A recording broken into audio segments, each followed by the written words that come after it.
This is a horror game podcast. It is meant for mature audiences. It may contain shocking revelations, violence, and sexual themes. Viewer discretion is advised. Will my heart ever find its way back home? Will the tears that I saved for years take hold? These streets that once were paved in gold are letting memories go. Greetings, fellow investigators, and welcome to our video podcast, Into the Darkness, where tonight my friends and I will be playing the Mothership role-playing game. I'm your host, Thom Raley. The scenario is called I'm Nobody, Who Are You? It was written by Morgan Llewellyn, and he is our warden. This is a long one-shot. So without any further delay, let's continue our journey into the darkness. Morgan? Thanks, Thom. The opening words of Dr. Poulter's logbook describe the moon as a marble suspended with her sisters in the inky voids around X-8352-F, a super gas giant, a cluster of dust that never quite became a star. She wrote how the moon reminded her of a marble she had as a child, bluish gray with green swirls. She named the moon after her sister, and the installation on Samantha was built shortly afterwards. Dr. Poulter lived there for 20 years before her corporate sponsors were bought out by Gaia Research Group. She tried to stay, tried to interview for the lead research position on Samantha, but Gaia refused. So, Dr. Poulter went outside without an environmental suit and has laid, perfectly preserved, in the ice just outside the main entrance ever since. The first Gaia research team erected a small gray marker above her body. Her last log entry before making that final exit were the words to an Emily Dickinson poem. The same words are engraved on that small gray marker. I'm nobody. Who are you? Are you nobody too? Then there's a pair of us. Don't tell.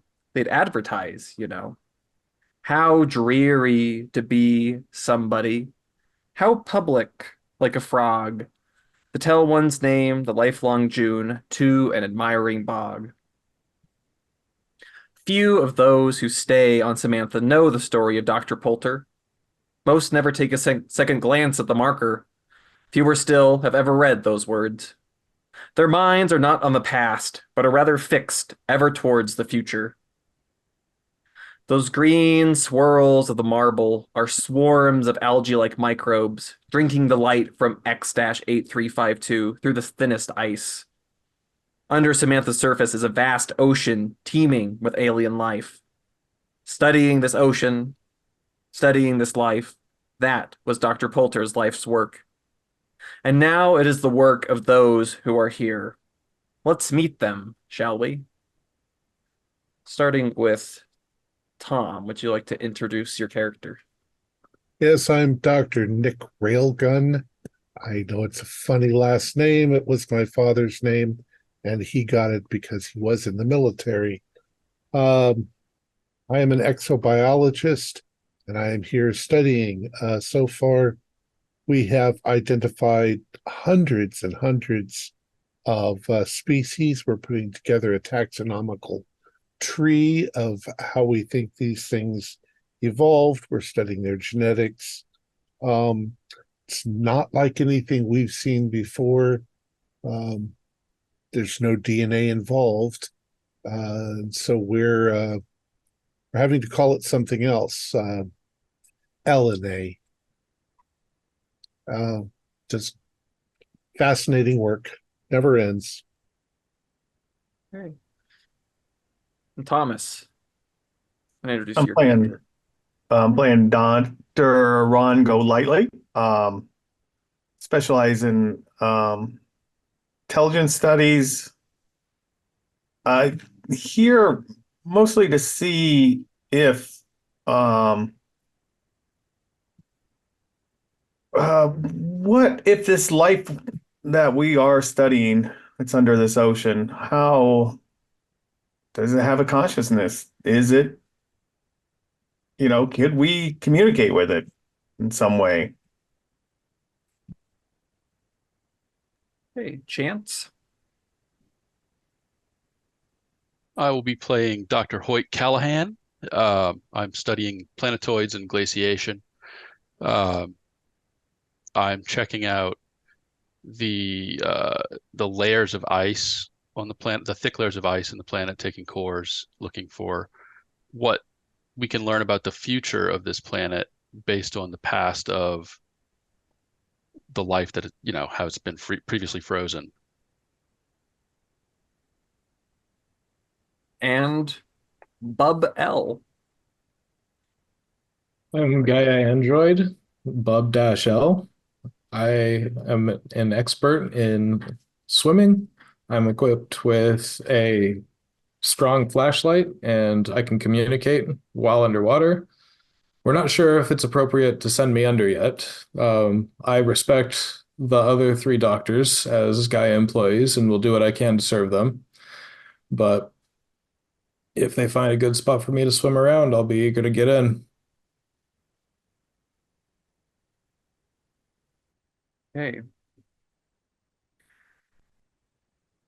Outside the installation is a day just like most days here on Samantha.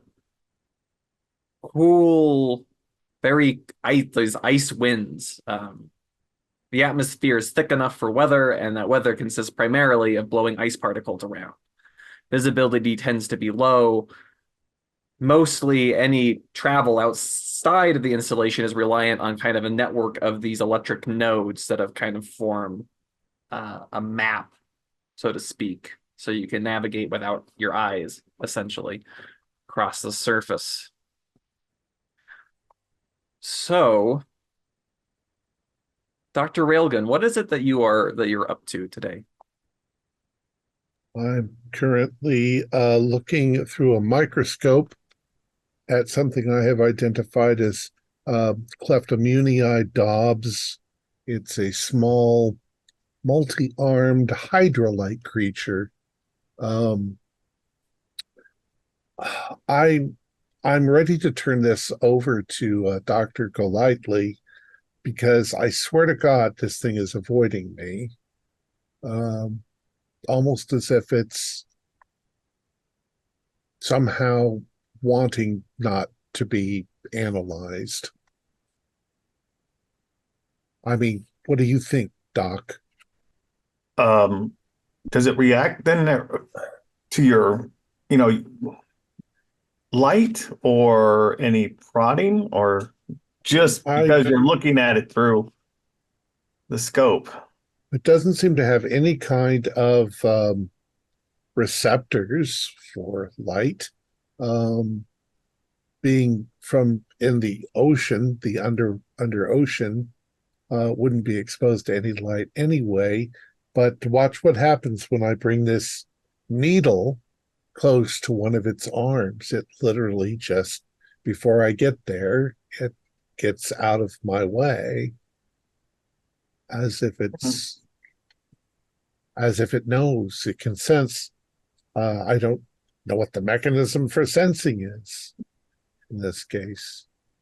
Yeah, I mean, it may be just the movement of it can sense the movement of the water. Well, I thought that too, but I don't see any kind of cilia hairs or anything that are. It's Hmm. it's it. We might be looking at a different kind of sensory perception than what we're used to. Right, right. Have we seen this in other species? Not directly. Most of the other things do have. I mean, there's some that, of course, have uh, bioluminescence, which then you would expect some sort of receptor for picking up bioluminescence. Right. But for the most part, the ocean's dark, which is it's far darker than the old Earth oceans. Hmm. Old Earth oceans were filled with bioluminescent organisms. This place seems to embrace the darkness, or possibly they're putting off out of frequency that we just can't see. Oh, that's possible. Quite possible. As this conversation continues, the wind howls, it picks up, you can hear it kind of all that ice raking against the metal on the sides of the installation. And there's a rather particularly large chunk of ice that slams against your window. As you turn, you see out in an environmental suit one of the maintenance cyborgs that Gaia has out and about the station, standing outside, kind of like looking straight down at its feet. Think it got hit. You've never seen them stand still for any length of time. This one just seems to be outside. The devil is Looking it down. looking at? It's Is just it looking or is it just powered down? functioning? Yeah. It's not moving. Does it have little lights blinking on it? So you can't really. It's in an environmental suit. It's far too cold because it's not fully robotic. Right now, where the company gets the bodies from to make the cyborgs, you've learned not to ask. So it still has some biological components to it. So those need to be protected. So it's in a suit, so you can't actually see it physically, but you've seen them wear these suits, and it's just Those suits can be compromised if large enough piece of ice may have pierced it, freezing its biological components. Maybe it's down. It's not moving at all. no, it seems it's just standing up there in the wind. Might have to figure something out. Get on comms, Yeah. report it. Do we have I don't know. I don't have a pair of binoculars or something, or maybe I can get a closer look at it. Yeah, I I mean got the one best of these. the best you have is you can get up to the window. Yeah, I'll get up to the window and see if I can see. Yeah, no. Maybe it got pierced. So through, again, visibility always tends to be rather low, but you see it occasionally is like moving its fingers. Like it's like There's tapping on its leg. Some tapping on its legs. Maybe if it doesn't move in the next 5 minutes, then maybe something's malfunctioned and it's in distress, and that's all it can do. And maybe we'll have to send out another one to go grab it, bring it in. Can we raise it on communication? Yeah, that's easily enough done. I'll come over by the window and look out too. It's like, is that a 2-3 B on the back of its head for its designation number? I can't see. Its head's turned the wrong way. Is it 2-3B? Is it 2-8B? Something like that. Yeah. Is there, how many people are here with us? Just us, or? So as far as the human personnel, there's the 3 scientists. There are a few like engineers, like those that oversee the cyborgs. Because it's against company policy to have androids responsible for each other or any cybernetic. They're very paranoid. So there's a human over them at some point. So there are some human engineering staff. There's a human pilot to help kind of with these kind of little skimmer kind of maybe hover things that you have to get around the planetary surface with. Maybe contact Patel and tell us something's wrong. Yeah, they'll know which one's out there. Meanwhile, I got to get back to my. Where did it go? It's shit. Get away from you. I'm gonna call the engineer, or and tell him that it looks like you've got a malfunctioning. Yeah, thanks for letting us know. We'll look into it. Thanks. All right. Meanwhile, Hoyt and Bub L. There's been this perennial problem of finding somewhere to bore through the ice to let Bubble basically plumb the depth, so to speak. So far, just very few unmanned little probes have gone down there and collected samples for the lab, but so far nobody's actually been able to get down there. So the pilot is with you, kind of discussing about, where do you want to go today, Hoyt?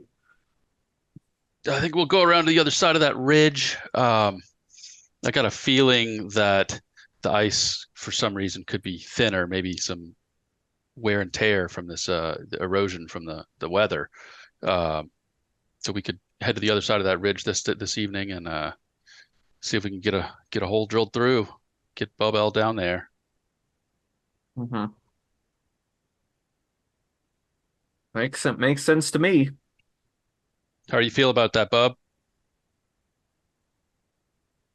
I am ready and eager to go see what's underneath. From the probes, of course, we know that there isn't very much life immediately underneath, but even if we could just, well, here's an idea. If we are getting some probes down, you could look up at the ice and see if there's any thin spots. Perhaps we could shine some light at it to get a texture of the ice.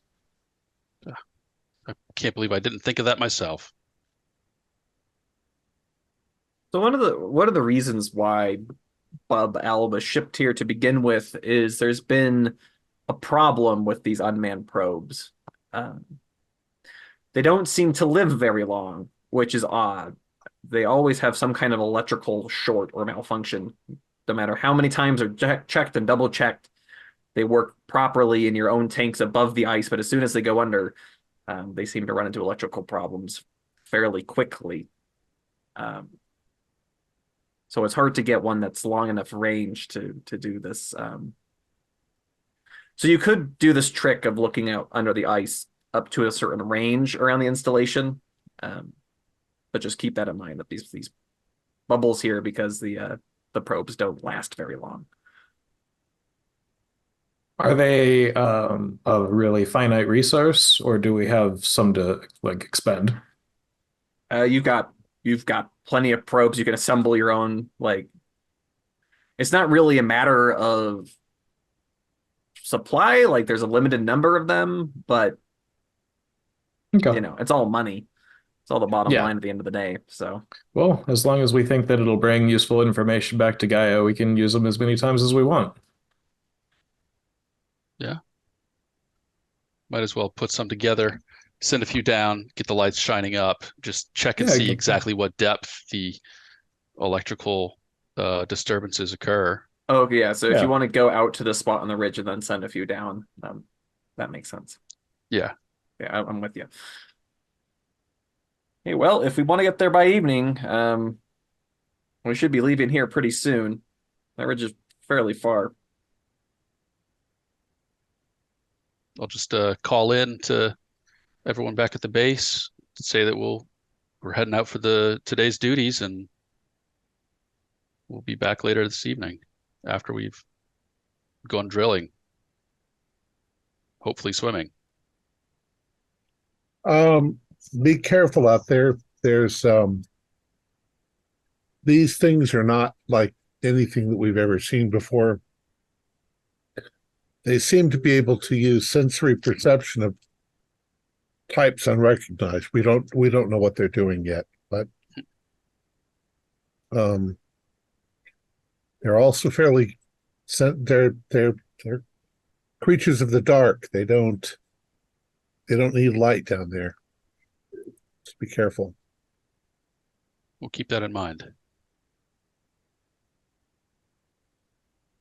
Okay, so as Hoyt and Bub L are leaving,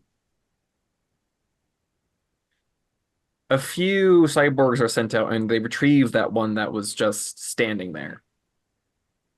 They bring it back inside, they take it out of its suit, and it seems in perfect working condition. I'm gonna go over. I'm curious. I'm not particularly doing anything right now. What were you looking at? Or were you pondering something? Do you ever feel like you're being watched? all the time, but how do you feel? How do you, how do you recognize that feeling?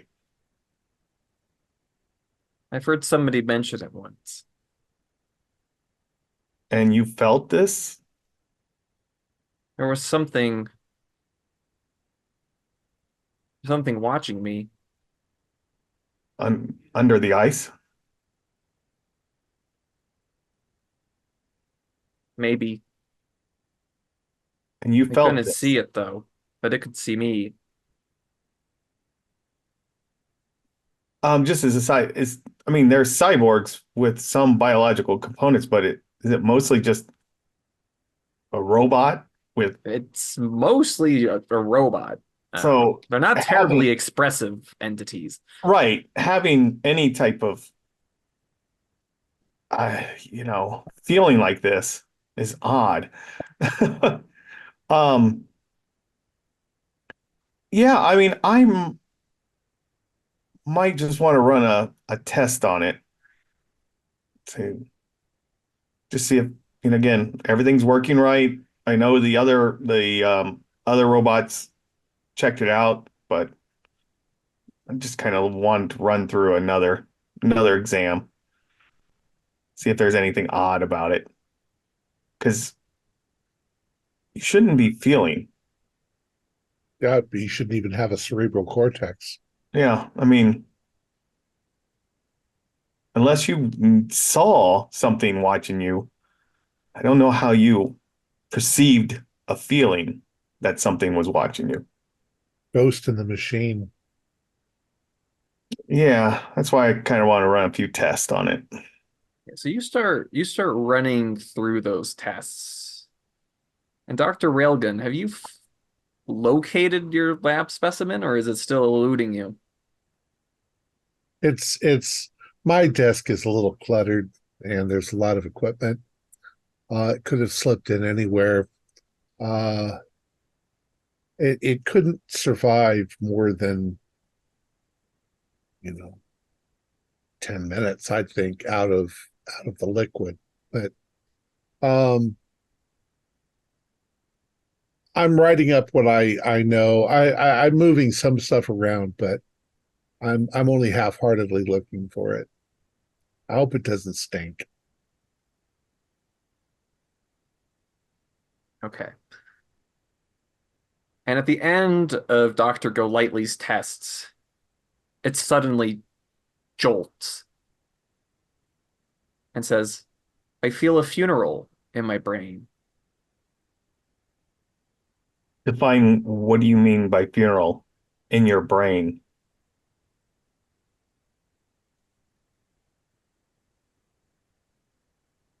First, define funeral for me.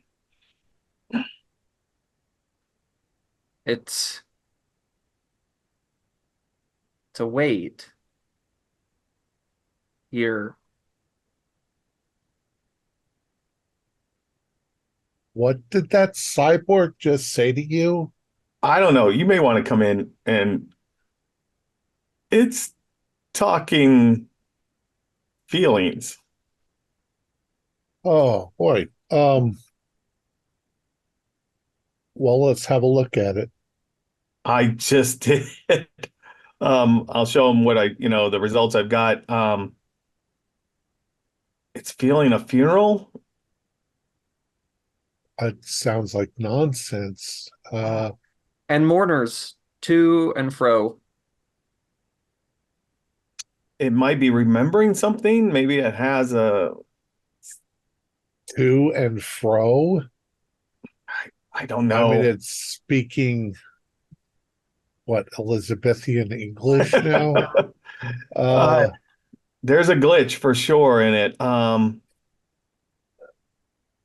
uh, Do you not feel it? It's I watching. do not feel this. I don't feel like I was being watched, and I don't feel like I'm going someone's to get going to Patel on die. the line. Patel, What is it, Nick? um, the cyborg that was stuck outside is acting very strangely. Uh, It's using archaic English and it's talking about a funeral. It's bizarre. I think something's wrong with its maybe it took some brain damage. Look, I've scanned it and rescanned it for Ron, and I'm telling you, it's perfectly functional from what all my tests show. Um, you better not be fucking with me. No, you gotta come down here and see this. I've actually got work to do, and this thing is. I came in just because it's talking to Ron like it's saying some kind of Shakespeare. All right, I'll be right there. He'll be here in a minute. What are you feeling now?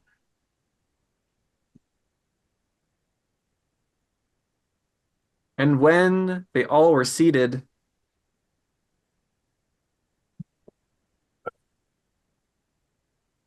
Okay. a service like a drum beating, my mind going numb, Oh, and it starts looking down at the floor again. it's using meter and it's Mm-hmm. yeah, is it quoting poetry? That's what I was. And when you turn around, you see Patel has arrived, and he's gone pale. Like this has him worried. So you can both take a little bit of stress. Okay. Okay. Yeah, he's Say 1d4. This is a little unnerving. he's quoting poetry, dude. It's fascinating. Yeah, but that shouldn't be anywhere in his programming, right? No, it should be all gone. Whatever He was gray cells are in it are well and thoroughly oh fried before shit. they end up like this. This is, and again, it's just staring straight down, like at the ground, at the floor that it's standing on, and it just asks you again, do you feel it watching you?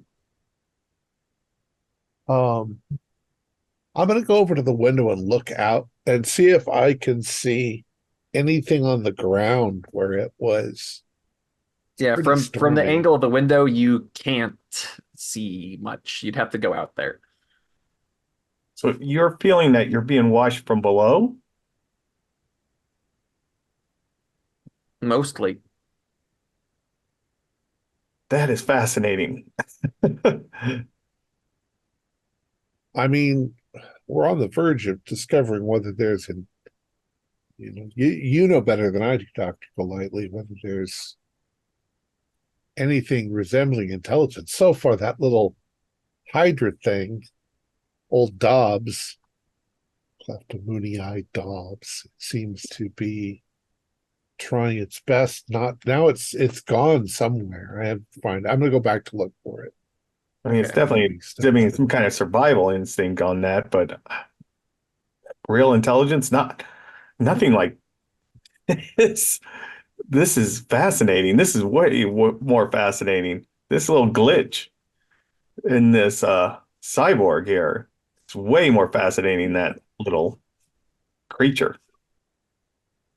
So with that said, Hoyt and Bob L, you're skimming along. The pilot is kind of making some idle chatter as you're going. I mean, it's quite a long haul to get anywhere across this moon, especially when the wind is bad, like it is today.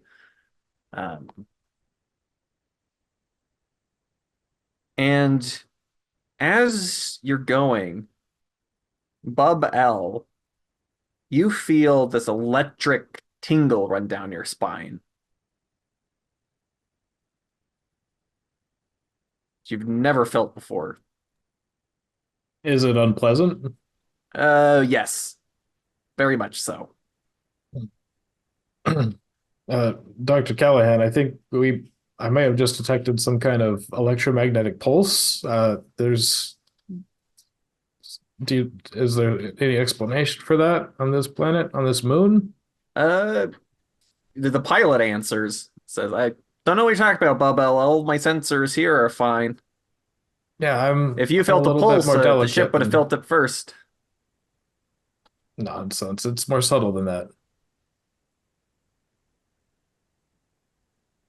I Kind of looks back at you, Hoyt, with this like shrug. I can't explain it. Uh, Maybe there's something going on with the glaciers moving around.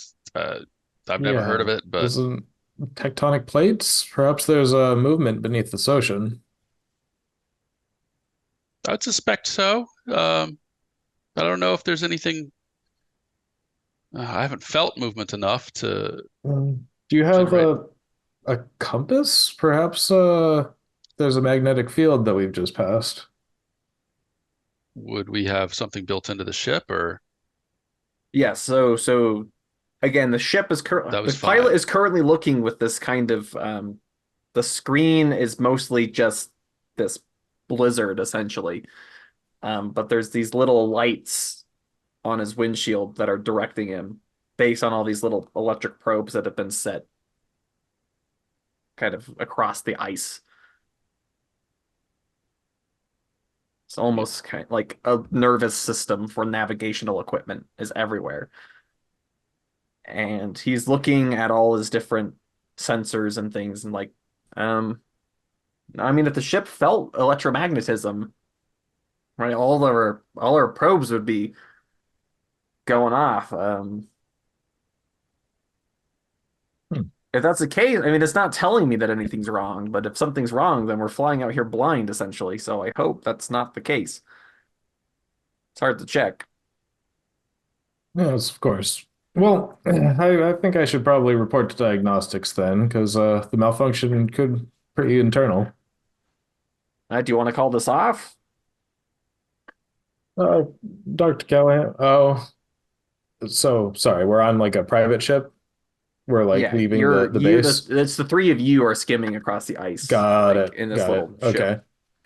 And then I'll plan on upon return. I'll go in for diagnostics, but yeah, politely warn the two that I may be malfunctioning. Um, I'm assuming we have equipment to haul you back up. Uh, I guess, yeah, that would make sense to haul him back up, attached to him as he's swimming. Uh, You could tether to me, but I mean, yeah, we're I wasn't expecting to actually make it today. I figured that we were still in the research drilling gaining phase. progress. Yeah. Well, But I think we're approaching yes, where you wanted to test if we can dig through. And I think, what did the two of you just roll D100 for me? you want to go for it? Yeah, I'll go for it. 60 flat. Okay. So 60 flat. I'm now going to roll to randomly determine what the pilot's speed value is. Um, Give me a moment.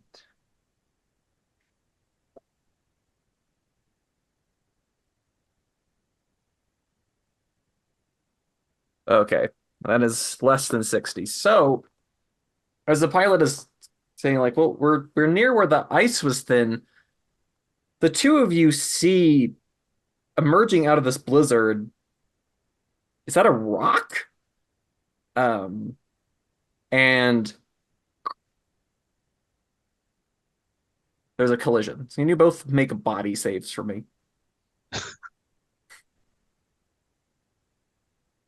Like, holy shit! What are you doing? All right. My body is 12 and I rolled a 14. I got a 003. I passed that one. I was not expecting it. That number feels rather low to me, Bubba. It's 2d10 plus 10. Yeah.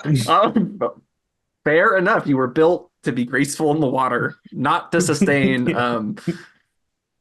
high speed collisions. So, wait, you're both kind of thrown around the cabin. Hoyt, you come away with just some minor bruising. Bubble, do you think if you were worried that you might have been having a malfunction, you're very worried about it now because your body is rather mangled. You can barely move one of your arms, and you have a limp in one of your legs now. All right. And the pilot is unconscious. The windshield is cracked. You can hear that. You can feel a chill as it seems that the hull integrity has been compromised. And the heat seeping out. God damn it. What the hell? His instruments were supposed to be functioning perfectly, he said. Maybe he's this place is the plane is the thing malfunctioning, not I you. should have pressed the issue. It's likely that his scanners were paused and he didn't realize he'd just been used to seeing nothing.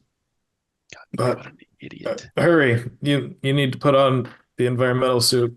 Yeah, I'm gonna go to the little closet and pull on my vac suit. Let's try to get one on him too. After I finish putting on my own, I'll go and I'll help that. Yeah. The pilot, and then does Bubel need he doesn't need a suit. No, Bubel is designed for great pressure and cold, so Bubel is fine. And I'm trying to help you, but I'm not very much help. I'm just kind of dragging myself along.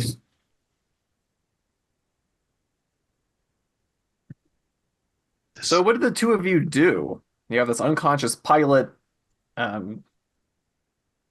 Your fuck knows where. Radio in and base. Come in, base. We are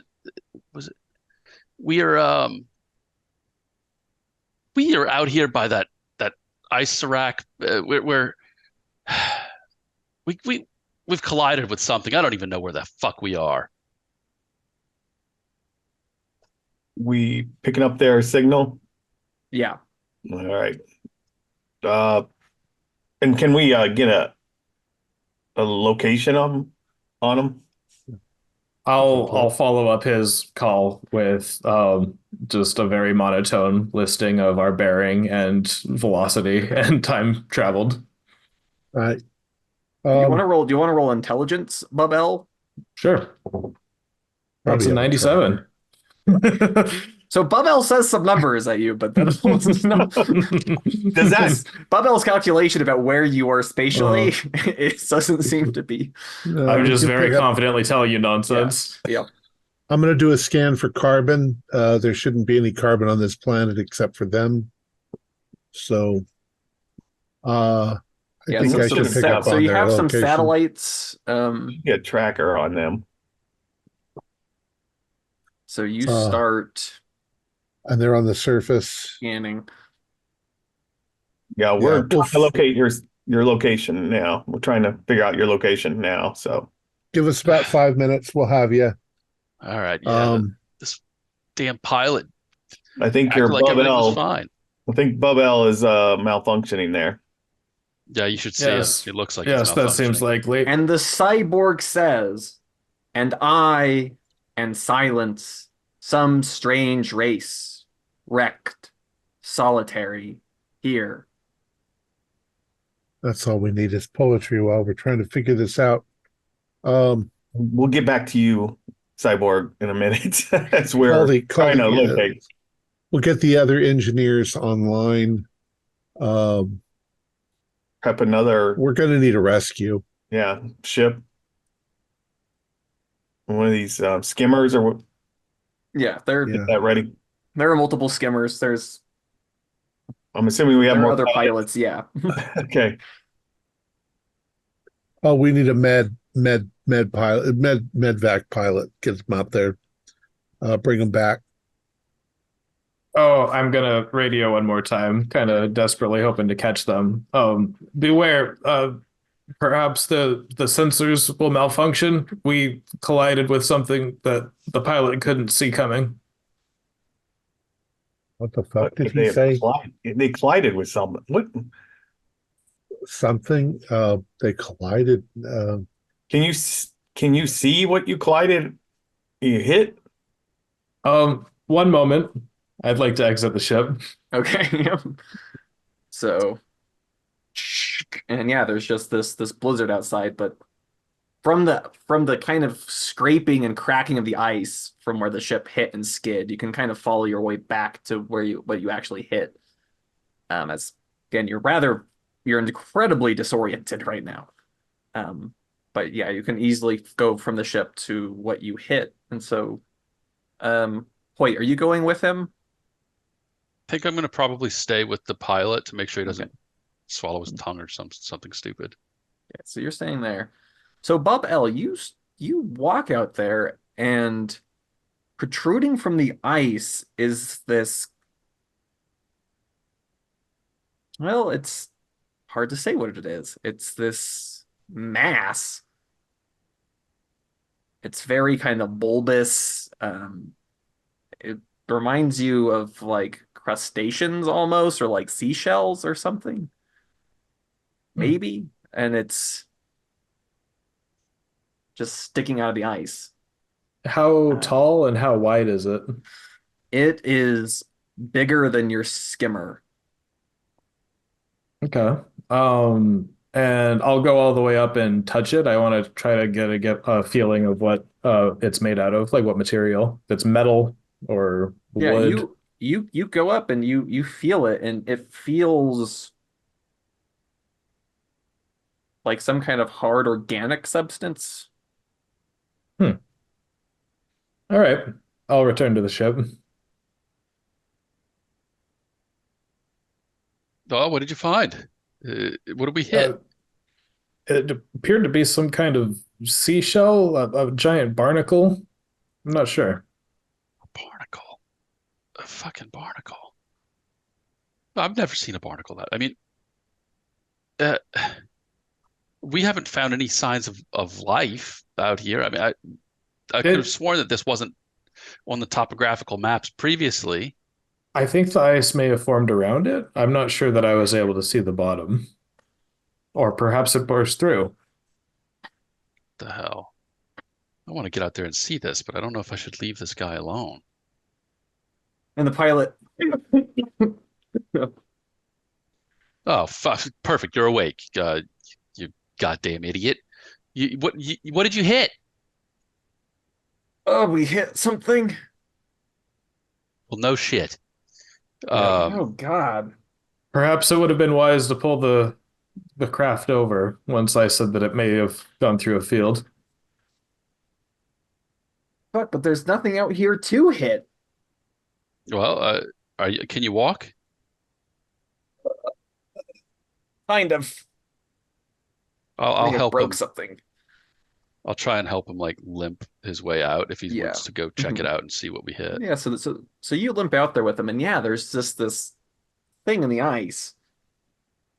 Again, it's bigger than your little shuttle, but it's not huge. Um, now you could maybe fit a few cars or something in it, but They send images of what they're seeing. I'll call back while they're out there. I'll call in and give you guys yeah, pretty so specific you're details. all looking at the video of this mass. And at one point in it, there's a hole. It's fairly sizable. You could easily crawl through it, just in the side of it. This very clean, perfectly circular hole in the side. Are you seeing this, Nick? Yeah, it doesn't look natural. Or, No. you Say we know, if there's any way you guys could get a sample, Exactly. That's what I was thinking as well. yeah, seashell does seem kind of, you know, there's always mathematics involved in life, so maybe it's symmetrical for a reason. Life involved. It's probably not natural. I mean, it's not like a natural phenomena made by the wind.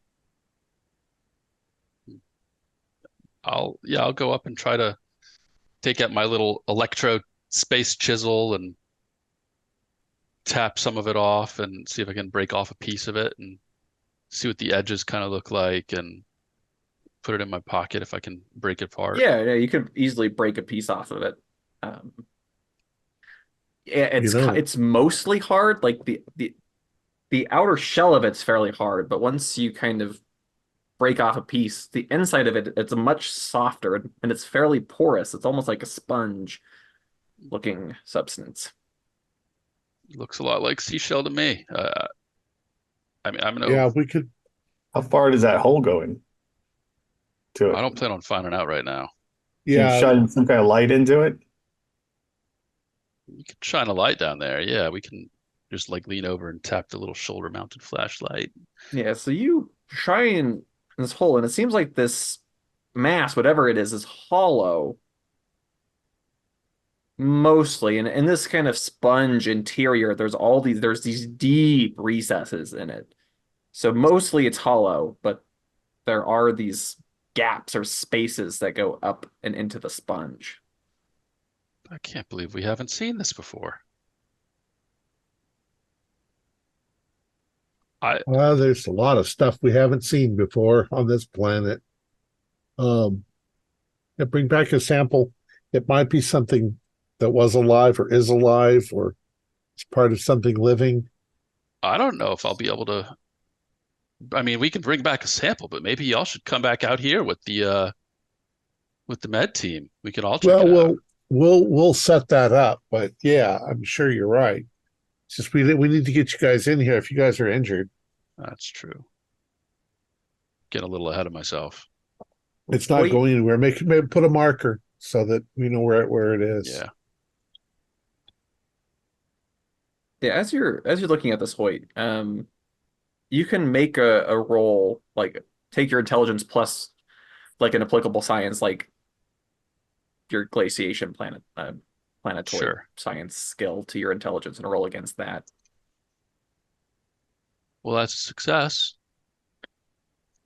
So I'm going to have you take 1d6 stress as you realize that this thing melted its way up from below. Took 5 stress. This thing was underneath before. I mean, look at the way I'm looking at. Do you see how the ice is protruding around the edges? It melted its way up. It's generated its own heat. It's brought it. Yeah. It may be capable of movement. Great deduction. Yeah, yeah. Lots of shellfish are able to move, even though they look like they shouldn't. Well, and it's likely. What size is this planet that we're on, or asteroid? So this moon, I mean, moon is a generous term because it's orbiting this super gas giant. Right.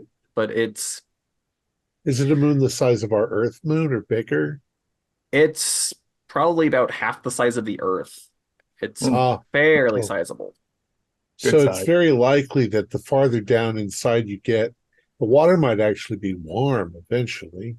Could be. Going down. So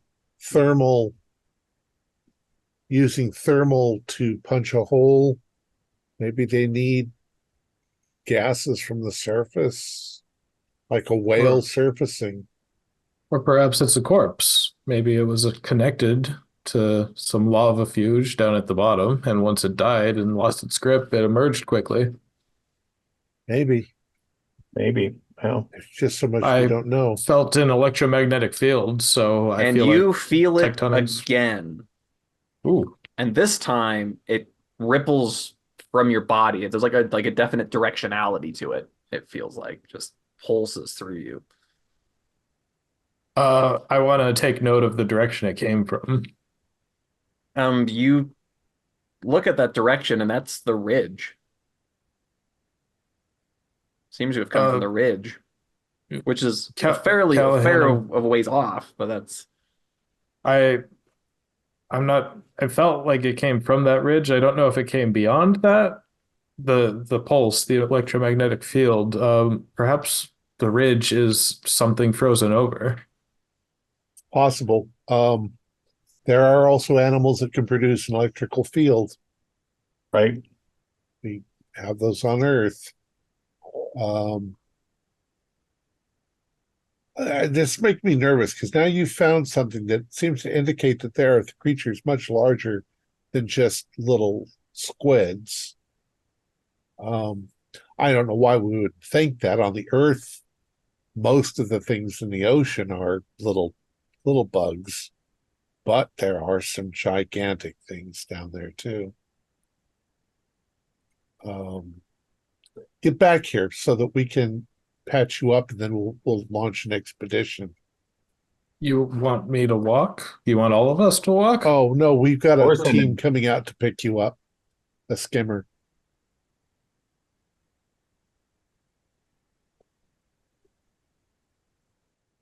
So eventually, the skimmer arrives, and it stops fairly short of where you've placed your marker, or this is protruded up. So it stops at a safe distance away, and the one medical doctor on the installation in an exosuit walks out to you.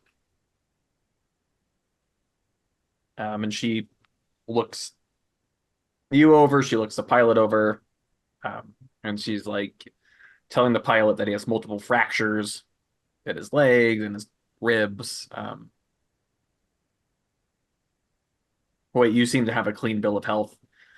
She can't do a damn thing for Babel, so Patel can. she helps get the pilot back onto the other shuttle. The two of you join to go back. Okay. So you're on your way back. Ron and Nick, do either of you want to do anything before they return? Who's gonna? If they go ahead. Oh, we have like some drones or something. I know we had for underwater. Do we have something that we could send out there that would pick up this electromagnetic field and also give us some readings on that thing? So aerial probes do not work very well. In the It's storm. tossed around. Yeah. Yeah. When they were out there, did they I'm using Star Trek terminology. They scan the stuff and we've got the data, that they took pictures of, or Yeah, it's kind of like talking to like the Mars rovers. Like they generally send pictures and whatever else they sample back, all their sensors. So I guess I'm analyzing some of that. If I can extrapolate what kind of thing melted its way up through the ice. How thick is the ice? Do we know? So they went to somewhere where they surmised that the ice was thinner. So in some sections of the planet, the ice is miles thick, and in other places, it's less thick. So at that particular point, they didn't do any boring to gauge the actual depth, but it's estimated that was relatively quite thin there. So maybe a few feet at the most. Maybe. Okay. It's pretty thin. That's pretty interesting. Maybe we have the aquatic drones that could go swim in that direction. Yeah, check it out while we're prepping a skimmer. The swimmers will take a lot longer to get there though than the skimmer did. Skimmer doesn't have all the resistance from the water. It's worth sending. They could take data from below while we gather data above. All right. I'll send out three swimmers from, the small installation. boreholes that are at the installation. Okay, so we'll they swim towards the marker if they can sense the marker. So yeah, so as they go plop, plop, plop into the water, the cyborg chirps up again and hit a world at every plunge.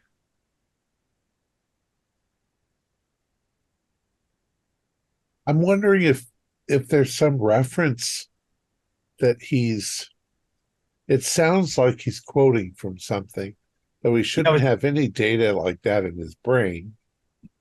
Think about running, just type some of that in and start searching, see if anything. Type it into the database.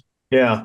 Yeah. So a quick search of all the stuff he's been saying, you find that he is quoting a poem by Emily Dickinson. That's first line is, "I felt a funeral in my brain." Who? That's all the computer says is Emily Dickinson. Emily Dickinson. What era is that from? That sounds like pre-space flight era. Definitely. It says 19th century American literature. Holy crap. That's like centuries ago. Isn't there some of this? What's that writing on the grave marker out there? Oh, I don't know. I've never taken a look at it. You're talking about the Poulter spot? Yeah, that doctor that went kind of loony and walked out in the ice without a suit on. I don't know. Considering our cyborg technology, it's almost possible nowadays to go back out there, get a sample, and rebuild her. I mean, she's pretty well preserved out there under the ice. I'm sure she is. But I don't know. Does it say anything in the records about Poulter liking Emily Dickinson? Yeah, we'll just pull that up. Well, you pull up, so you read through Dr. Poulter's logs. You find most of it is not very scientifically minded. It's a lot of her own kind of thoughts and impressions about things, and she felt a very deep connection to this place and to its ocean. You see her talking about her despair at the sale of the company that was sponsoring her research to Gaia.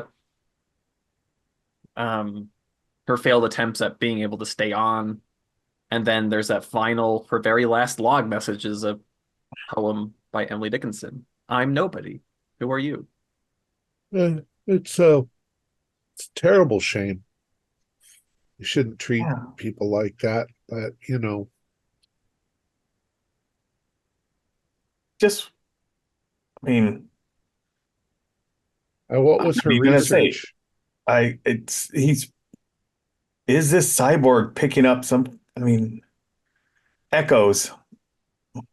So Dr. Poulter, who has been frozen out there for 100+ years at this point, her research was closer to Dr. Golightly's field of expertise than Dr. Railgun's. Looking for intelligence. For a minute there, Doctor, sounded like you were talking about something like what was the old concept? Brick recording? A stone tape. Maybe something in the maybe Poulter's mind is captured in the ice, and old Cybe over there is replaying it somehow, like a recording. I hate to even, bring that up. I'm not sure, but I can't explain why it's malfunctioning like this. I think and the coincidences of pulling up an Emily Dickinson poem. I wouldn't even know where to look for one. I mean, I'd know to look up the name in the database and look up some of her stuff, but until it came up just a few minutes ago, I never heard of her. How does the cyborg know? Exactly. Again, this is, I don't know. It's quite fascinating. I mean, why, how the cyborg would have picked up anything? You know, now that I think of it, I mean, I was joking a minute ago about the whole brick tape, but the brick recording, but we're picking up a lot of strange anomalies of electromagnetic resonance. That's literally how you used to make an old recording. They would use magnets to change the molecular structure of a piece of tape. You Yeah, I know, mean, she wouldn't have had that and would have never survived. I mean, but it's oh, almost the electromagnetic field from her thoughts, could something out there have recorded it? and Could it's the broadcasting it. animals could the animals on this planet maybe Maybe that was what Jesus, she was thinking before she walked out, and it's captured it. Something's captured it.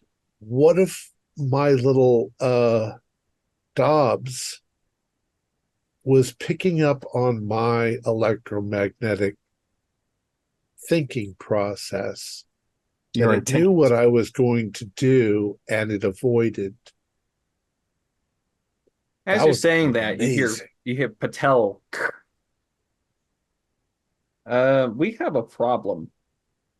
Oh, what? Oh, what's the problem, Patel? Are you in your lab? Yeah, Look out the window. You'll see it. let's go look out the You look window. out, and now there are four cyborgs out there staring at the ground What in the hell? in that same spot. Oh, we're I gonna have wonder, to is that spot anywhere near the where the body where the is? body is. Yeah. I don't even know where that is. Look on the ship charts. Where did she die? Where's She the died. She marker? walked right out the main entrance. Is Um, that out the main entrance or is that they don't seem to be standing by that grave marker. Um, hmm, that's the grave marker is like out the other door. I'm gonna have to go look. I mean, this is just too. well, put on an encounter Oh suit. yes, It's frickin' freezing cold out there. and take whatever tool that we're using to melt the ice and head on out. If you feel any tingling like electrical discharge, come back. Is there something that we can scan for that? Sorry, what are you scanning for? Electromagnetic, like something was Hmm. electrical underneath the ice. Yeah, you have equipment for doing that. Yeah, keep Um, an eye on that. yeah, I mean, as soon as you turn it on, even inside the installation, it starts. But that's probably Yeah. normal. Well, that's Calibrate it to deal with kind of the noise and then head out. All right, so as you're stepping out, the skimmer returns with Hoyt and Bub L. I'm going to see if I can help if there's any help I can provide. I don't have much medical, but I do have biology. So I'll help prepare. Hey, wait, Babel. There's something weird going on with the cyborgs. Ron's going out to check on them. How are you guys doing? Could be better if this dipshit hadn't crashed us into a crab or whatever this thing Yeah, it was. you didn't get My any distress systems are screaming injuries? at me. Yeah, you look like you're in pretty bad shape. Um, maybe we can get some servo droids to start working on you, put you back together. Yeah, Bub L. As they're kind of brought back into the station, you feel that pulse again. And you remember how your sister Samantha once braided your hair. Okay. Does am I close enough that I can hear Dr. Golightly's thing go off? Like, is it at the same time? Yeah, Dr. Golightly, you pick up your the needle on your thing goes Hmm. And briefly and then dies off. I'll flinch like as his meter goes and just say, yeah, there was another one. Oh, You're so these pulses are coming through the station as well.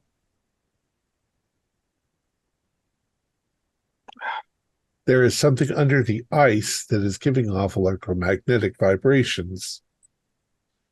It's I'm gonna shorting go. out the. Go ahead. I was gonna say I was just Oh, gonna go stomp on over to the cyborgs that are just standing there and kind of use my foot to clear off all the snow and whatever's up on top of the ice and see if I can see anything down there. Just visual. You walk over and one of the cyborgs happily informs you that hope is a thing with feathers. Thanks for that.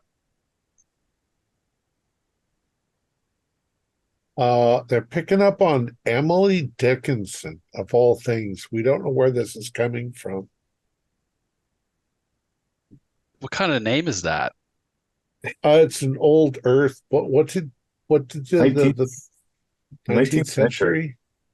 And then another one of the cyborgs says, I've heard it in the chillest land. And another one goes and on the strangest sea. And they're all you're looking, and there's like this patch of ice that seems somewhat clearer than the surrounding patch, but you can't see anything through it. Hmm. Like as far as you're aware, the ice is miles thick where you're standing.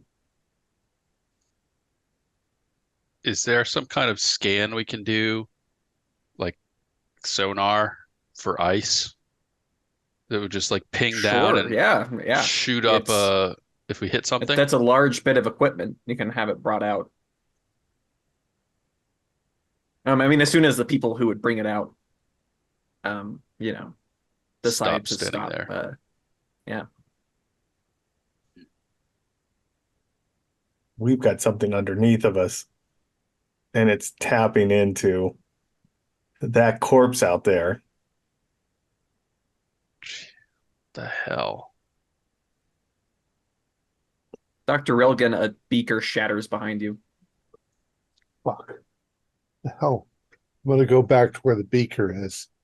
I'm going to look very quickly to see if Dobbs, the Yeah, Hydra you thing, look is at the there. beaker that was shattered and it's full of Dobbs corpses. Oh, crap. Does it look like, when you say corpses, do you mean like, is it shedding its skin and getting bigger?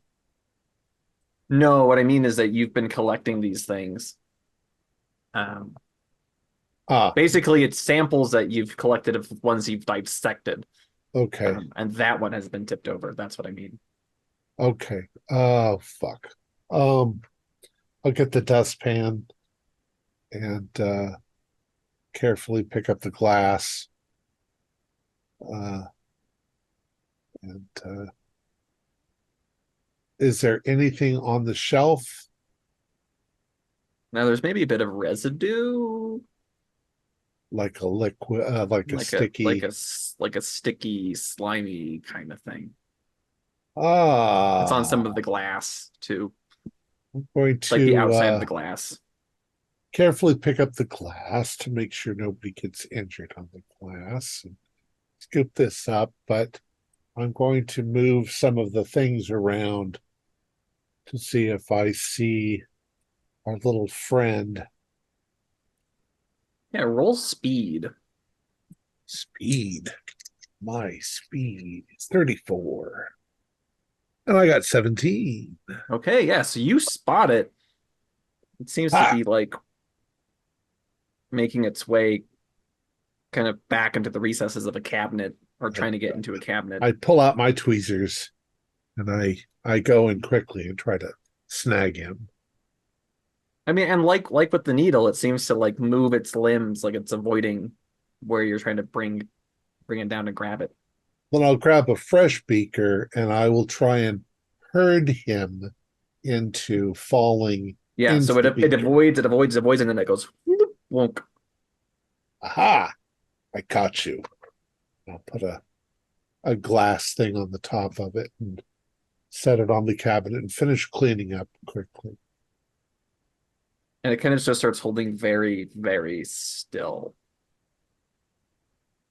You're a smart little thing, aren't you? And he knew that I had killed a lot of his friends. Didn't like it. I'm gonna head to, since Hoyt's got the spot where the cyborgs are. I'll go outside. I want to go see the grave of Dr. Polter. So yeah, you go out there and just out of the ice, there's this kind of little obelisk looking thing. And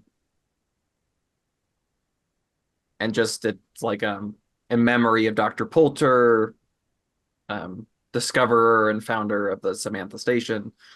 And then on another face of it is this poem. And clear the snow away. See if, I mean, I don't know how much ice is built up over the couple hundred years, but Yeah, she's a few inches down there at this point.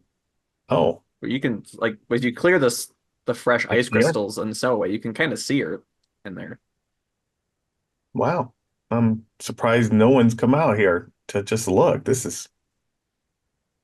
Is she face down? Did she just collapse? I Yeah, mean, she didn't make it very far. right. Hmm. She seems to have stumbled and kind of fallen kind of on her side, it seems. Just think to myself, why? What was going on in your head? Maybe I'll go through her logs a little bit more, see if I can figure something out.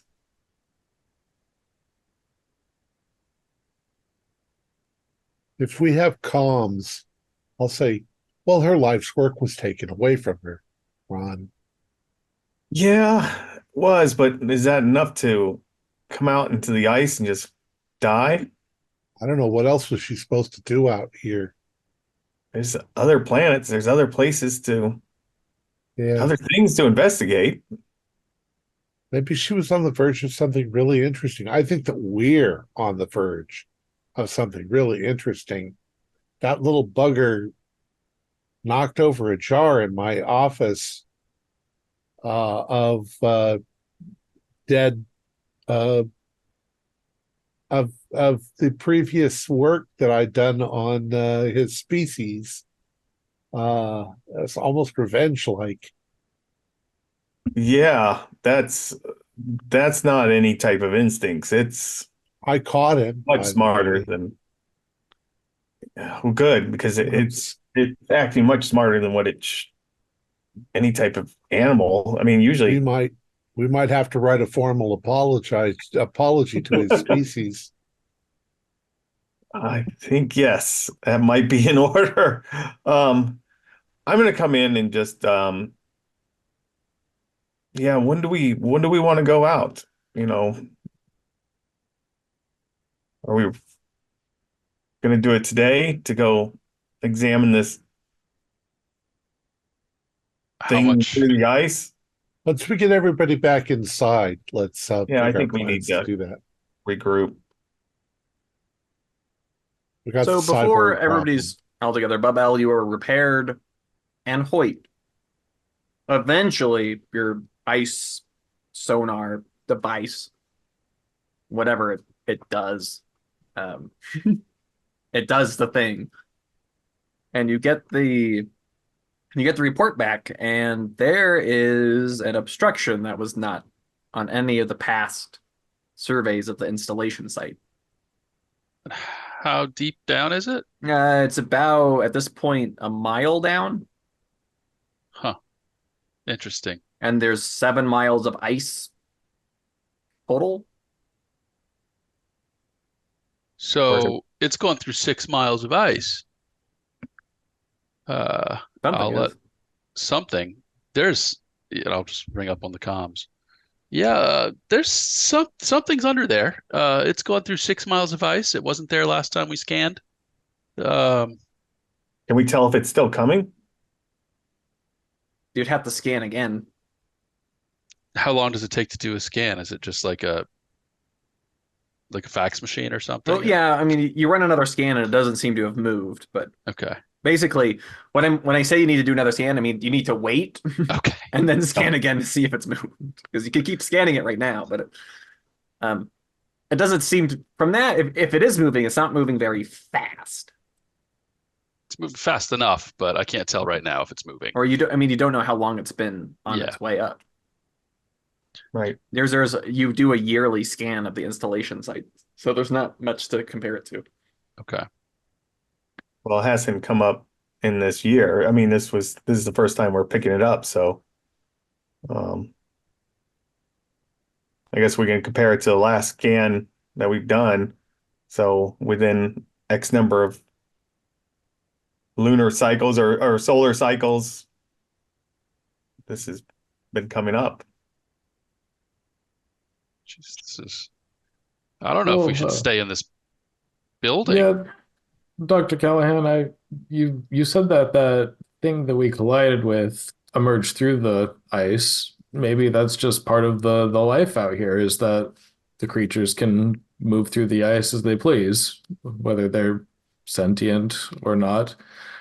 Just assign one of the workers to scan it every once in a while and send back reports.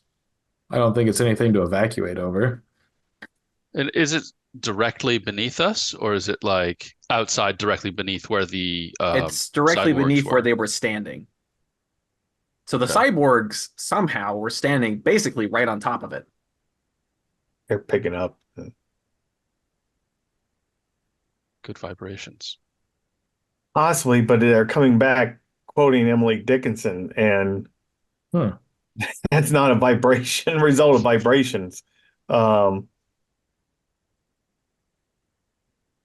It's got to be something living. It's got to be something that's projecting some thought. I mean, we don't want to go into the realm of the occult, but there's just, what if there are animals that somehow do the equivalent of recording? It's a crazy idea, but what if all of Poulter's thoughts left impressions on animals that are here? I mean, there's animals that we're familiar with that are mimics. They mimic voices. You've got those weird, colorful birds, I think they were called, that can make sounds just like humans can. What if something can do that with thoughts? A thought mimic. It might not be intelligent at all. It might just be. I don't know. I mean, I wouldn't. Somehow it's projecting Emily. Yeah, and it's projecting Emily Dickinson. Again, this must have been something that Poulter regularly read and thought about and quoted. So let me understand. You found out that Poulter is a fan of this type of poetry. Yeah. And now the cyborgs are quoting it? Quoting it. It yeah. sounds like a computer virus to me. She must have written something into their charging bays. Oh, geez. Leave it to the android to come up with a far more Occam's razor, slice right through all that stuff. It's a virus. It's got to be a virus. Well, we ran our diagnostics on it. We ran our test. Well, if she was able to write it into the BIOS or whatever of the programming, then the test would recognize it as a problem. some sort of joke, some sort of latent virus that's waited around all these years, and then suddenly, And it's being is projected through the ice. I mean, check I'll run. I've got computers and skills. I'll is this her run for a virus. anniversary? The anniversary of her death? I mean, maybe she fuck tried to fuck over Gaia. That would make some sense. A time Gaia's big bomb. into computers, aren't they? Yeah, a time bomb. A virus, time virus, but hopefully it's not a bomb. Hopefully she's not going to try to turn off all of the station and let us freeze to death. Bub L, you radio for Patel, and Bub L, you feel another electric pulse. This one comes from below your feet. I'll mention to everybody that I feel it again and say who's on the sonar. I believe I might be feeling it move through the ice. And immediately following that, Bub L, you also just happened to say, because I could not stop for death. Shit. It's in this one too. Oh, Affecting all of the cyborgs and androids in some way. But the cyborgs is very odd because let me run my again looking for a virus that seems reasonable. Maybe this is some kind of leftover technology, a time bomb that she's left behind. What commonality does Bub L have with the cyborgs? It's a different operating system, isn't it? And entirely. Bub L is a much more state of the art. Yeah. Bub L's way more sophisticated. But the androids, he doesn't have any he doesn't have any biological components, does he? No, Bub L, no. No, not Bub like L, have you jacked off a check? No, we'll be right back. On.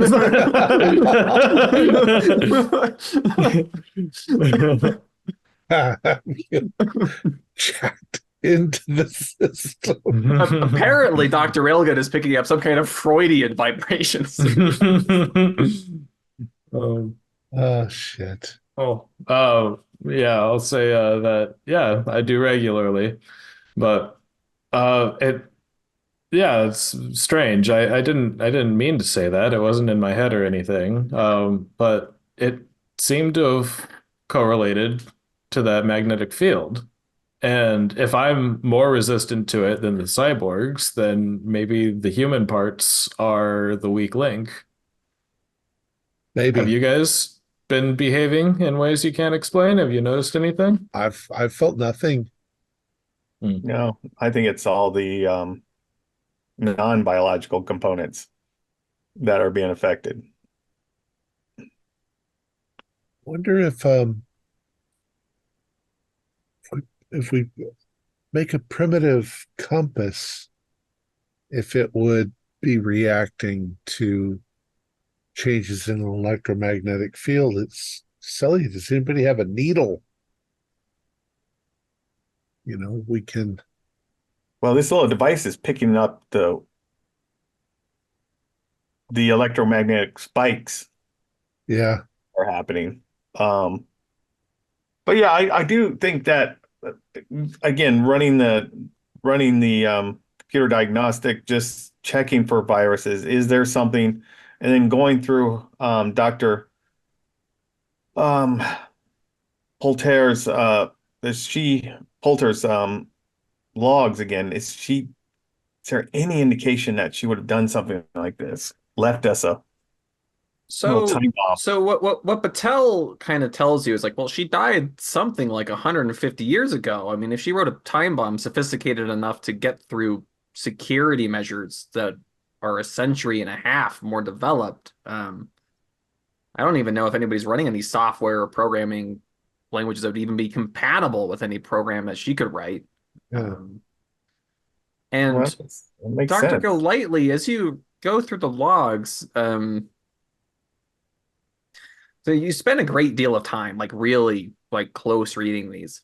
Um, and you realize a couple of things. One, it seems that she mostly lived on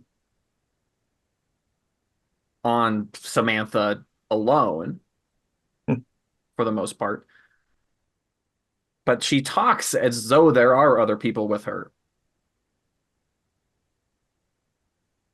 like somebody else was here, but there's no like log of their arrival or their departure. Sort of fantasy world that she There's lived this in. you she keeps mentioning. Um,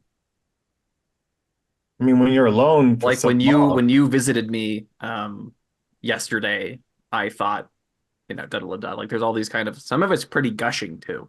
oh, Um, so there's that this you figure. yeah, that implies a little bit. I don't know. Romantic fantasy.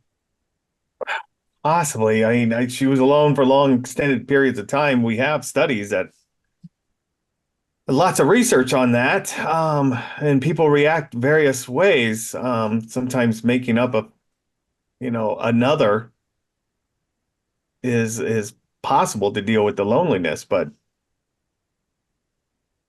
this is a little You, odd, even for that. here's a crazy idea. What if there is something here? What if something on this planet, or maybe multiple things on this planet, have a kind of an intelligence Mhm. and they're trying to communicate with us? I mean, is there any way we can facilitate setting up some experiments or tests to see if something is trying to get our attention? Can can I we mean, like send down the probes and have them give off like an electric jolt? Send back an electric some signal sort of to the pulse. thing? Yeah, if it's electromagnetic field that it's sending up to us, maybe we can. Copy it. Maybe there's something, yeah, that there's some language in that. Well, Maybe, Binary before any of numbers. that, have we measured a movement in it? Like how much? yeah, we'll just I start don't know. analyzing that. Is there almost like a Morse code? Is there spikes and something in that wave? Something's Yeah. definitely moved underneath the station. Yeah, but has the sonar that we were recording gotten Oh, closer? oh yeah. I So don't if know. you we'll say a few hours have passed because Dr. Golightly went through all those years, those 20 years of logs, so that took quite a bit of time. Well, So when you scan it again, let's say after 6 hours, um, kind of early in the morning at this point, it has gotten closer. It's Okay, now about zero but point 0.8 miles below the surface. okay, what I was suspecting was during the pulses were large surges of movement. So it seems very gradual instead. I think there might be something to rail guns. There might be something in this code, in these electromagnetic pulses that are the cyborgs are definitely picking up, as well as you, Bubel. Um, Maybe we need to try to decipher that. There might be some meaning in that. Well, it seems that they may not. We should try to question them. I don't know if they have the same feeling of it as I do. It's very physical. It runs along my limbs and spine. But the phrase that I said is strange because I hardly even remember it. It's just something that came and happened, like it passed through me.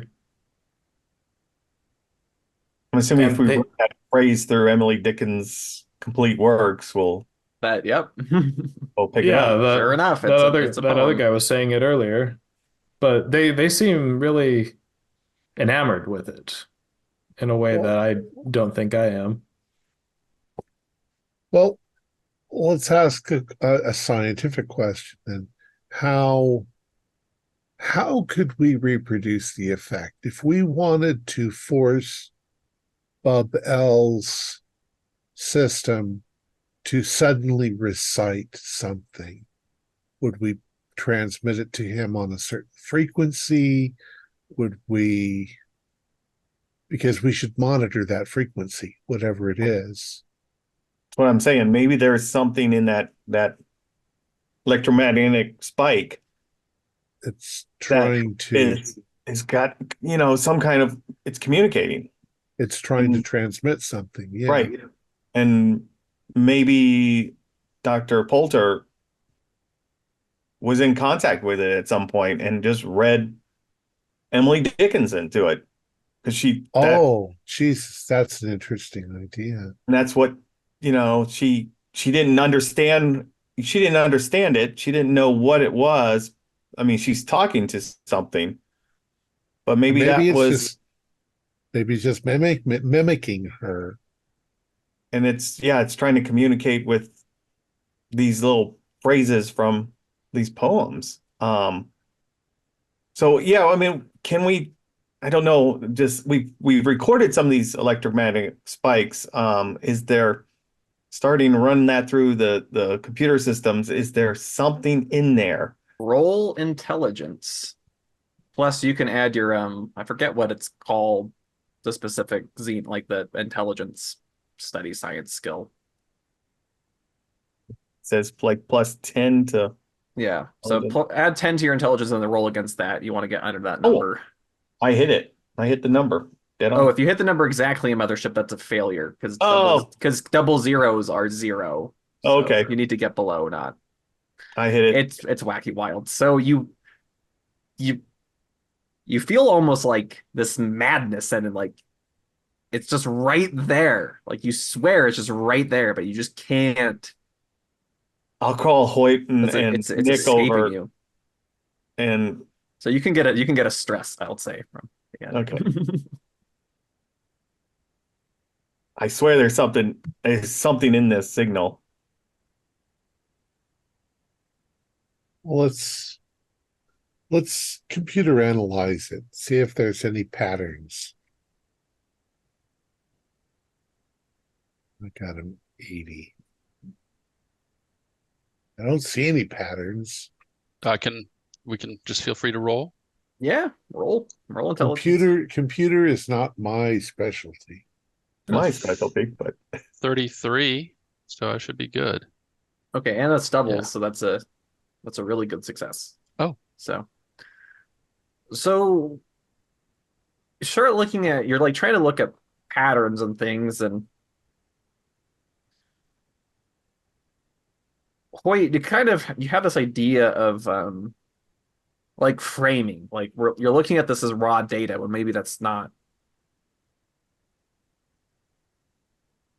what you should be doing. So you pull up some stuff from the database about the kind of communication of human like neurons and like electrical systems firing. And there's something's there, it seems. Something about these electromagnetic frequencies or waves seem to have some kind of affinity or resonance with these kind of recording of human like neurological activity. Interesting. So could something that's generating electromagnetic pulses this large, and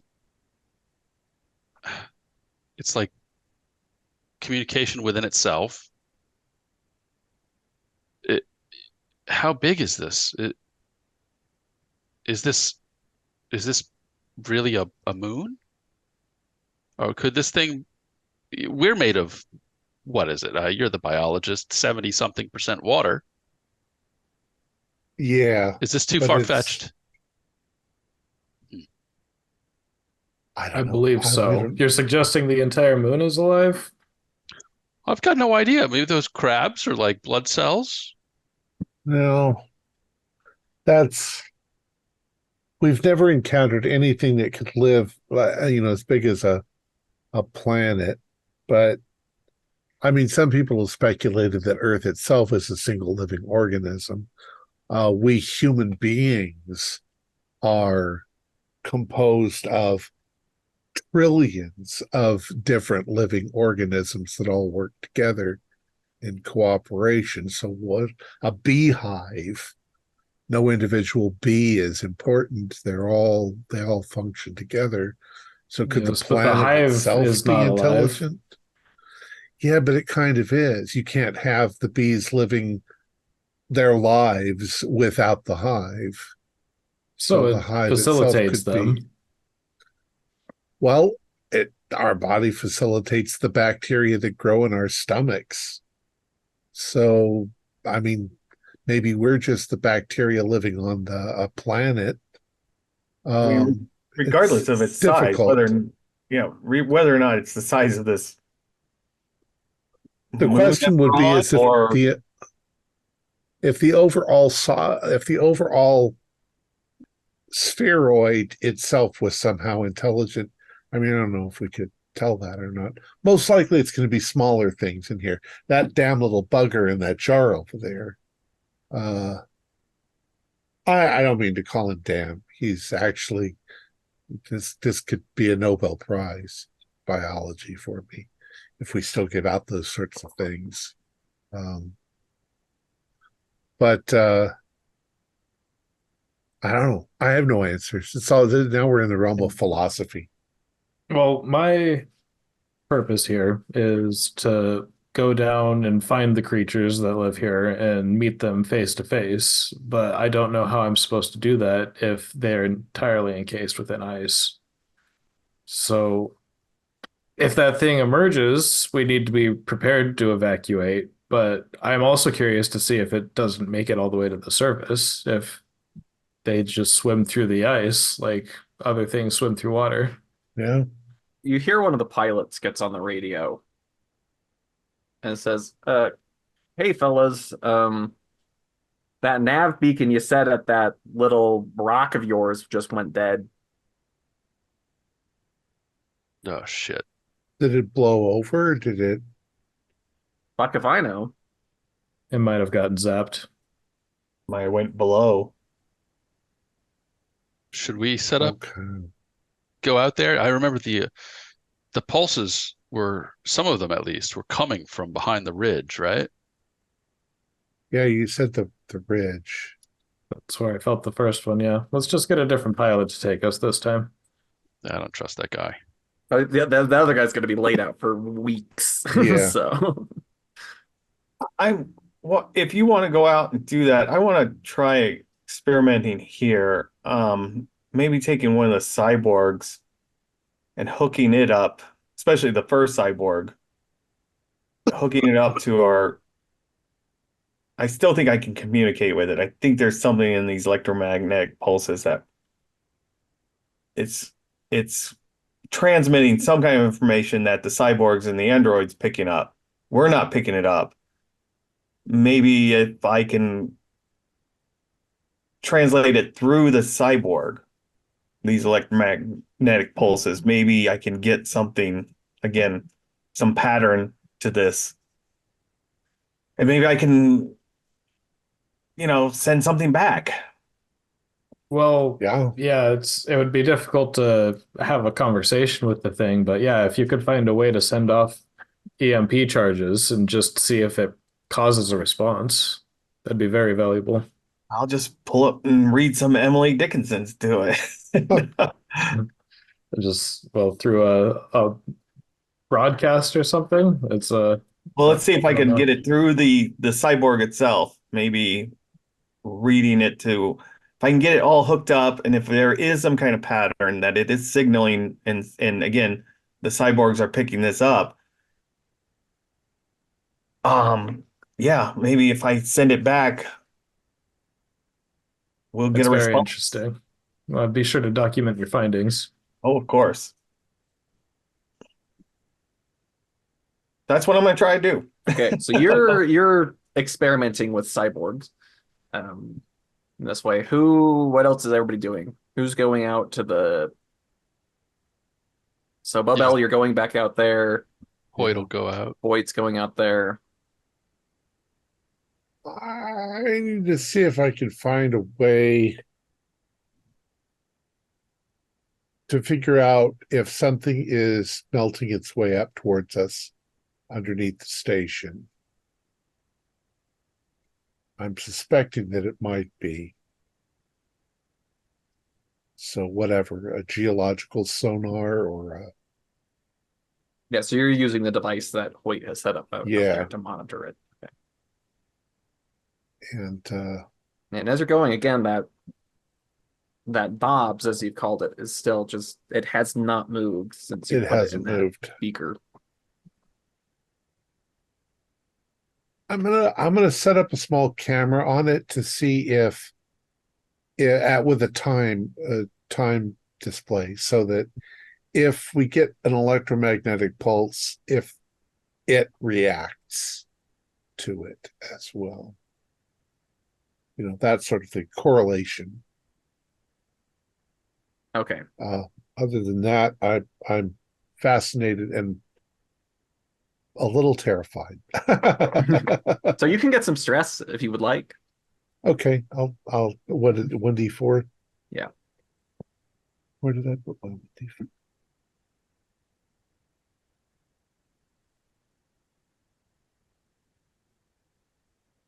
So we're gonna go three, since you're split up in three ways. We'll just start with Dr. Railgun. By your calculations, with your occasional scans, you are fairly confident that within 18 hours, whatever it is that's coming up through the ice will be surfaced. Oh boy. 18 it's hours? Not stopping. 18 hours. You also notice that at a time that a pulse occurs, about maybe a few hours after you started monitoring your little friend, it kind of pitter-patters a bit and stops. He dances. He's picking it up. Okay. I'm going to inform the engineers that I'll show them my evidence. I'll say something is boring its way up through the ice. It may be a living thing. It might be just a natural phenomena, but is it possible to move the station? Ooh, the station is pretty well embedded in the ice. We would need to call something down from orbit. That's going to take days. Yeah, we might need to consider evacuation then. Is there a way to set up a temporary base? We definitely, we have the shuttles. We can definitely set up temporary habitation. If worst comes to worst, we can go to orbit. Yeah, we might need to do that. It depends. If the thing stops, then we're fine, but I'm showing 18 hours it's less than a day. I'd say in 12 hours. We'll make preparations. Do you think it's a security threat? I think it might come up underneath the station, and if it's made of that same material that we collected from that shell, it might wreck the place. Well, we'll make preparations. Maybe send a communique to Gaia. We work for Gaia, right? Yeah, you work for Gaia. If we have the security installation in orbit, we could blast the fucker to Kingdom Come if we need to. Not if it's straight underneath us. You'd be blasting through our station to get to it. It's in the one position that you can't quite get to. Well, as soon as our cyborgs decide to be more cooperative, is there a way we can shield them? Much faster. Is there a way we can shield them? I think it's this. This whole place is designed to be shielded from everything. Okay. Um, Can we identify the frequency that this thing is giving off? it when it goes off, it's over a wide It's range. over a wide range. Shit. Because I'm thinking there might be a way to create an opposing signal that cancels The out kind of the white other noise. signal. I Yeah, mean, but you could do signal jamming. If you decide to do signal jamming, that means that the separate groups can't talk to each other anymore. right. Um, So that's you can definitely do that. You can jam all frequencies and protect let's yourself that way. have But all of these things ready in case we need them. okay, yeah, You know, Patel is right on that. cool. Okay, Doctor Golightly. What does your experiment with that first cyborg entail? What exactly is it that you are doing? Well, again, does it react when one of those pulses come through? Does it start quoting Emily? It quotes things. Sometimes it talks to you about its memories. Hmm. And as these memories, does anything jibe with what maybe the Dr. Poulter had written? Yeah, some of these things are reminiscent of what you've read in logs. Some of it seem to be like childhood memories or Okay, and going it through could have been. school. Like, So I think that she was in communication with some entity, some being that's here, and it's either why she was alive and maybe even after she's been dead, it's connected to her. Um, so I'm going to read some poetry to it and see again. My original thought was, is there some wave, some kind of a pattern in this electromagnetic field? And then if we can, and then also, can we duplicate the electromagnetic field and send it back? um, that's easily done. You could send a pulse. You've recorded these pulses enough times. You could send your own. But I don't know what I'm Um, saying other than that's just so that's the return. problem. You don't, yeah. You could send out a pulse. That's easily doable at any point. Right. That's all I'll say in the matter. But so at one point while you're like reading poetry to it, eventually it comments. It's like, oh, that's once one of my favorites. Oh, was it? Yeah, Did I you? remember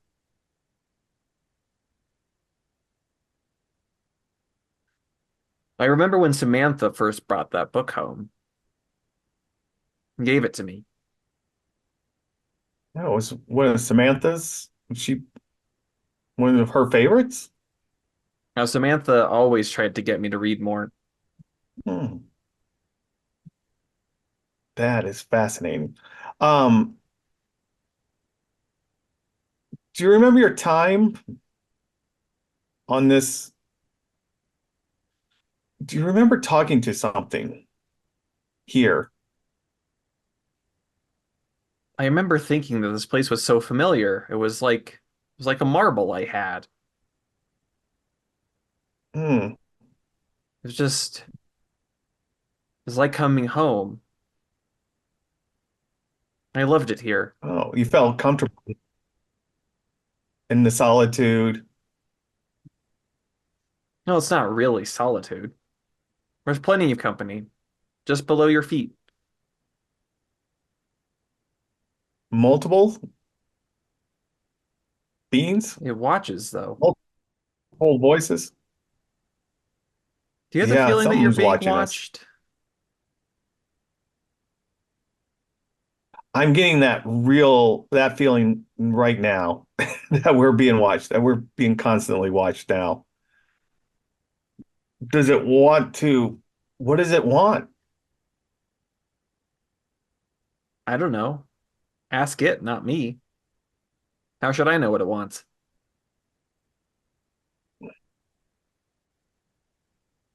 You seem to be in contact with it or something. I feel it. Sometimes below, sometimes from that way. And it looks kind of towards the direction of the ridge where the others have gone.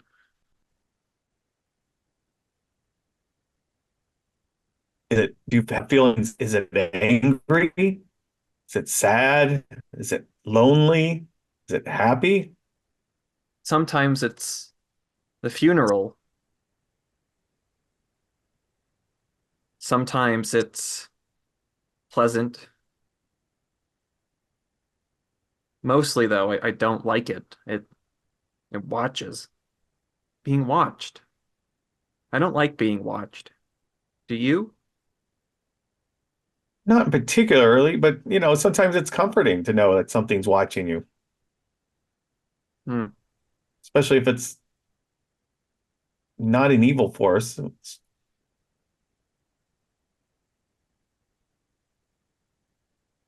You have all watched me my time here, and I never thought anything of it. This is different, though. Hmm, curious. I'm not sure where to go with this. I mean, there is something. It is. It's very odd. Um, I'm gonna go through and start reading. I mean, her poetry is melancholy. Some of it, and some of it deals with death. A lot of it deals with death on Emily's. Yeah, there's a lot of themes of death you see. There's a lot of things about seasons. There's a lot of stuff about bees. There's a lot of stuff about time, eternity, cycles, um, infinity comes up quite a bit. Okay. Well, give me a second. Let me think about this. So as you're thinking about further conversations, Hoyt and Bub L, you get back to this protrusion, and you notice two things almost immediately. One, your little sensor flare thing that you put down um, is gone. It's just gone. And two, your crashed shuttle that's still there has been flipped the other way. It's like something turned it over. Are there any signs that this seashell, any signs that it's moved at all? No, it seems rather still encrusted in the ice. What about footprints? Are there tracks? When you start looking at the snow, there are like cracks in the ice as though something heavy and sharp has been Hmm. along. Like what size? I'm imagining like little chips out of them. Uh, any individual thing you think is maybe like you sized? All right. Well, I'll call Dr. Callahan's attention. It appears that something very large with spiky feet to grip the ice came along this way. And this is likely what flipped our ship, our speeder, skimmer. Oh my God. So Do the we each get 1d8 stress. oh, it's an 8. Yeah, this really does not sit well with you. Wait. We've been out here this fucking expedition. We've been studying this place for this long, and now's the first fucking time that we come up across something like this. It starts shooting out pulses. Our cyborgs are acting all screwy. There's Emily goddamn Shittinson. It, I, are the tracks leading to behind the ridge, or Yeah, where do they they seem to go? lead back to the ridge. Something came from and then went back to the ridge. I don't want to Get say your that we have to go look at this, but I feel like we do. Well, of course we do. That's our job. Get yourself together, Dr. Callahan. I'd like to see you try to get yourself back together, you No, mechanical Mr. whatever the fuck you are. Mr. Patel did that for us earlier. I suppose you're right. I guess I'll pick myself up from my bootstraps and try to slowly, cautiously head towards the general direction of the ridge. Are we driving ourselves? Because we have a skipper, right? No, you have a pilot with you. Good. Is it? It would be easier to. It's not like walking distance exactly, right? No, it's not for not. us. Okay. Are you implying that it's walking distance for something else? Well, it seems to have been. Um, and I'll radio in. There's something that's been out here, something big. Um, it flipped our skimmer for whatever goddamn reason. Is it Some, pointing to that ridge? It's going to the ridge. Yeah, something that was on the surface or something that came up from below? I can't They walked tell. along the surface. Holy but it's shit. originating from that ridge, which that ridge could have been something that came from below. Guys, something's coming up underneath the station too. It's got about 17 hours now before it'll be here. And some of these electromagnetic pulses are originating from that area. Go check out the ridge, but remember, we don't know what kind of animals live on this planet. That sounds like something really big. I'd be surprised if we haven't seen something really big. I don't think we understand this planet at all. And there might be something on the surface. I didn't think there was any life on the surface. I think it's coming from below. Yeah, but they said that somebody flipped it over from the surface. Well, it came from below. Now it's on the surface. Is it walking? Is it? There's footprints. Well, whatever you want to call them. They're prints. Can you send me a scan of one of them? I'd like to see what it looks like. Yeah, I'll just go through and. Oh, no. Are you armed? I'll look at the pilot and ask if there's any kind of protection in the skimmer. The skimmer, no, this is a scientific expedition. The only Gaia in the interest of protecting you from pirates or anybody who might like corporate espionage or what have you, is there's a giant fucking like military vessel in orbit around them. So you could call down a strike if needs be. That's what you have. Well, we can't call down a strike right now. Just we be gotta very see what it careful. is. No, we need more information. I'm designed to be able to defend myself if there's something aggressive, but we need to go see what it is first. Well, if we have no way of knowing what it will act or react like, but if it reacts like things on Earth, you might be too small for it to notice. So be careful getting close. You might be able to observe it from a distance and then get away before it even knows you're there. You all sound very troubled over this. I'm surprised. We're here to investigate animals. Why is it so much more alarming that it's above the surface now? Well, Babel, it's not that we're so alarmed about that. We're alarmed because we're rather fragile creatures and we can be killed rather easily, and we don't want to be killed by anything. But that's not anything new. That's been the case this whole time. Well, it's true, but one can observe a lion from a long distance away and not walk up to it and poke it in the face, which will get you killed. I see. So you're safe above the ice, but that's my job as I go poke it in the face. So, okay, Well, Callahan, you can stay behind if you wish, but I'm going to go to the ridge. I'll come by. If you're going to approach any closer than where we end up parking this skimmer, I'll leave that up to you. As long as I'm not detecting a threat, I'm going to get as close as I can.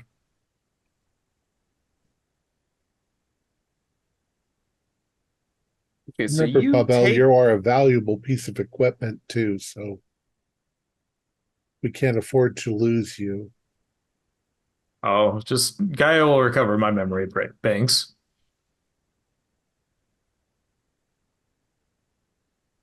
so you take the skimmer to the ridge. So the two of you, you're leaving the skimmer to look around, or Is there what is anything it? that you can see from the skimmer, or is it just a Again, whiteout? everything's low visibility. Okay. There's all the ice blowing around. I'll approach, but like be right, like right behind Bubel with my hand on his shoulder. And so you start looking around the ridge, and you notice what seems at first to be like a weird, like almost like a dust devil, but with ice crystals. Um, and that strikes you as odd, and it's somewhat substantial in size. And then eventually you see that it's like a shimmering, actually. It's not ice crystals floating around, but it's light. There seems to be some kind of bluish sheen at the end, like all these points. And as you get closer, you see this thing that's around the size of the shuttle that you just flew in on. It looks something like a pill bug or a potato bug that's infected with cordyceps fungus. Like it's almost this kind of shelled thing with all these giant spindly legs underneath it. And all of these what look like electrical wiring coming out of it that's in the air, and it's kind of wisping back and forth in the wind with these kind of twinkling lights at the end of them. And we're going to take a quick break.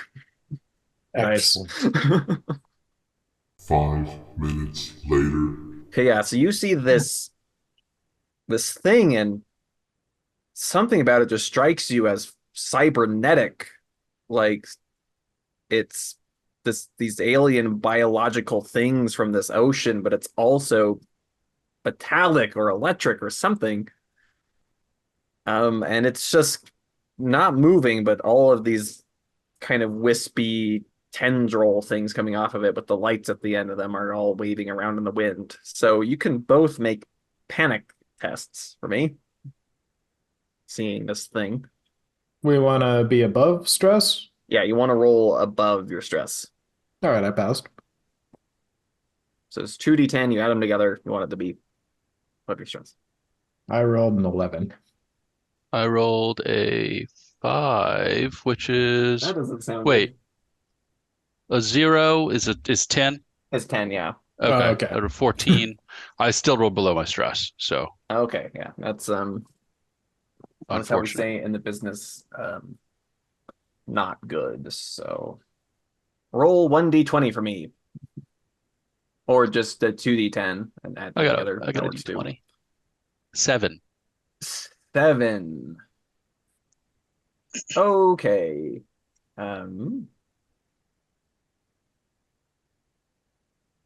Yeah, so you are going to be plagued with nightmares of this thing indefinitely.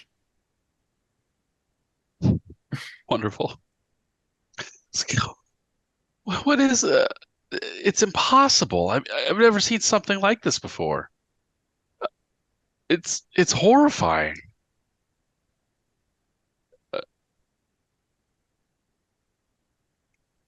Neat. Well, I'm gonna get real close and take a bunch of high detailed pictures. Okay, so you get closer to this thing. Oh yeah, Yeah, so I'm getting in there. when you get almost to where you can touch it, you see all the things that are moving around just stop. They all just freeze in place. And you see some of these plates shift.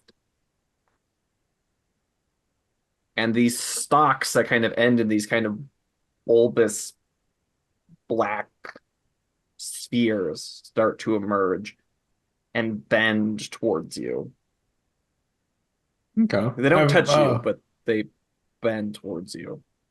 I'm gonna be circling around the thing to get different angles and inspect all of it. Do they all follow me Yeah, as I these go? stalks follow you, or they go back in and they reemerged. All right. Well, if I can do a full lap around it, getting plenty of photos, I'll return to Dr. Callahan. So as you finish that full lap, you see all those tendrils. They all start to vibrate, and there's this streak of light as there's another pulse. And you are happening to stand right at its epicenter. So can you roll a body save? Ooh, unlikely. Nope, fail. Okay, so wait, you see Bubel packs up the camera, starts walking back towards you, and this thing's just there's this pulse, and Bubel completely locks up and falls over, just fried from basically just got EMP'd. I'm just gonna like yell and out you for back in the station. Yeah, the little thing in the jar does this little dance. Well, we just had a pulse. Did y'all see what? No. Your radio is fried too. Oh shit! How close you were standing to it. What is it doing now? Like after the pulse has gone through and Bubel has been zapped, is it just standing there still? You see it standing there, and all these little stalks are like, there's more of them emerging, and they're all like looking at Bubel and her on the ground. Does it look? I say look, like they're just almost Yeah. like antennae, just. I can't just I can't just leave this valuable piece of equipment. And then you see one of the stalks moves up and points at you. I'm getting out And of then- there. And then a few more. So you start hoofing it, and then you hear this kind of sharp sound of metal on ice coming behind you. And you turn, and yeah, this thing is Yeah, I'm it's getting just closer yelling. to you. Trying to signal to the pilot of the skimmer to put down the gate. Let me in. And the And- pilot's like trying to work it, but you see the ship's dead too. I'm running as far and as fast as I can, just trying to get away. So are you running towards the shuttle, or are you running just Past fuck the away? shuttle. Okay, so you run past the shuttle and you look back and you turn and you see this thing approaches the shuttle, and a few of these massive legs kind of pick it up and they start like moving it around. Do you just keep running? I think so, yeah. All right, yeah. So you I was just book it into the ice storm. The shuttle and Babel are behind you. Ron, the comms seem to have gone down with that last pulse. I can't raise Hoyt or Babel or the pilot. Oh, until we go out there and send another skimmer out to. I don't know. Let's give them 15 minutes. Nothing should be able to happen to them in 15 minutes, right? No, nothing.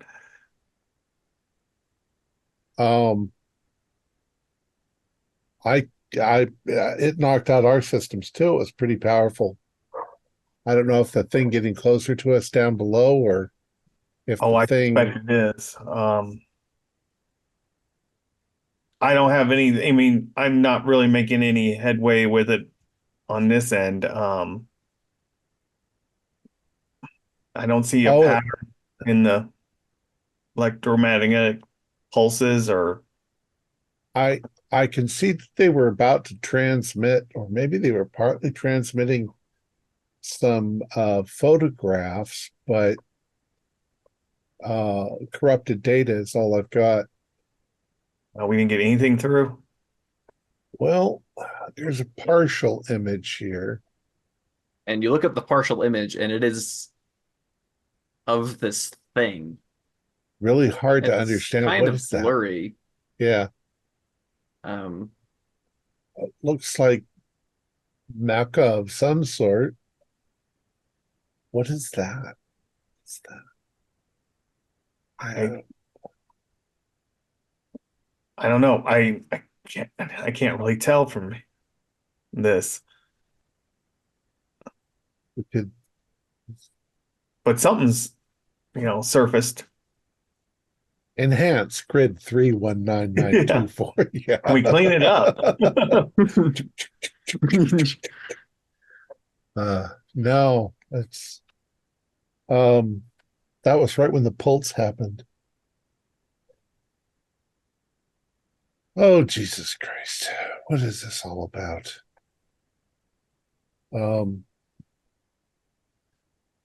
Well, what are the cyborgs doing?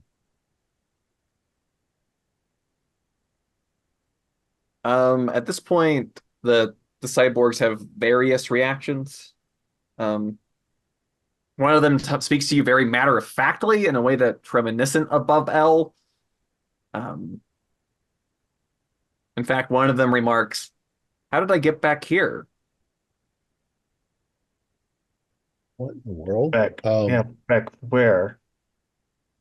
What's your designation, cyborg? I'm Bub L. Oh. Babel, what were you last doing?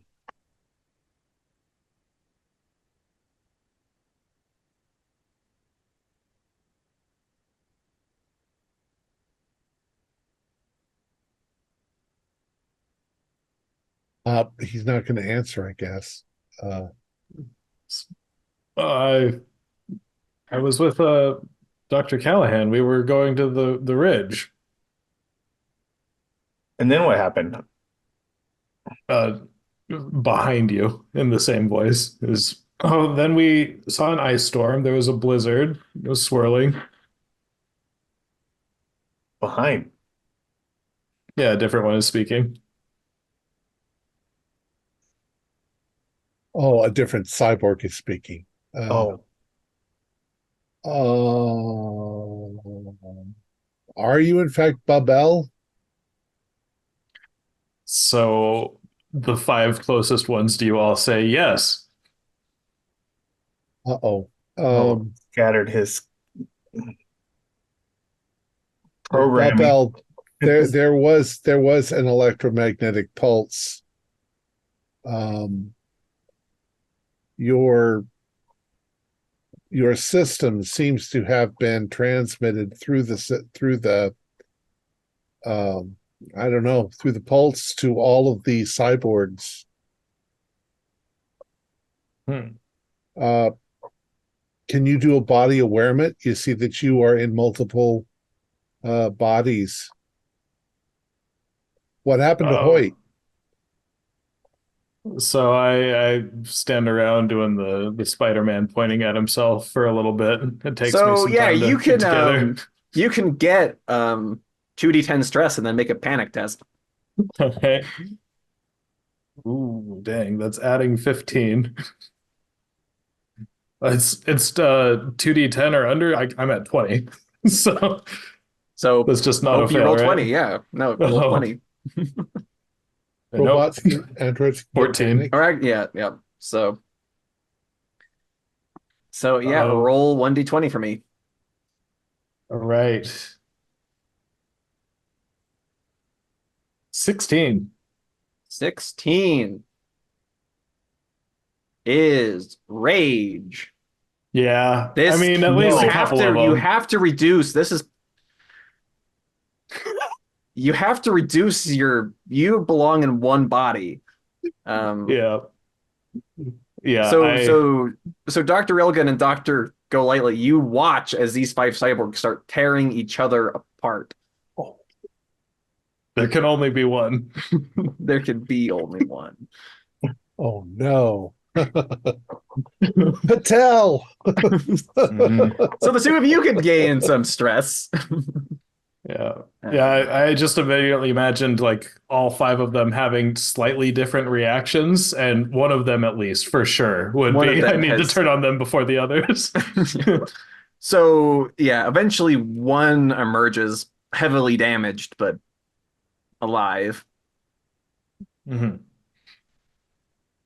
as So Patel whatever. comes into this Uh command. Yeah, they sorted it out. the What the hell does Bubble. that fucking mean? Sorted what out? What do they have to sort out? so in the last pulse, somehow Babel's uh programming was superimposed over all of the cyborgs, and then they started tearing each other apart.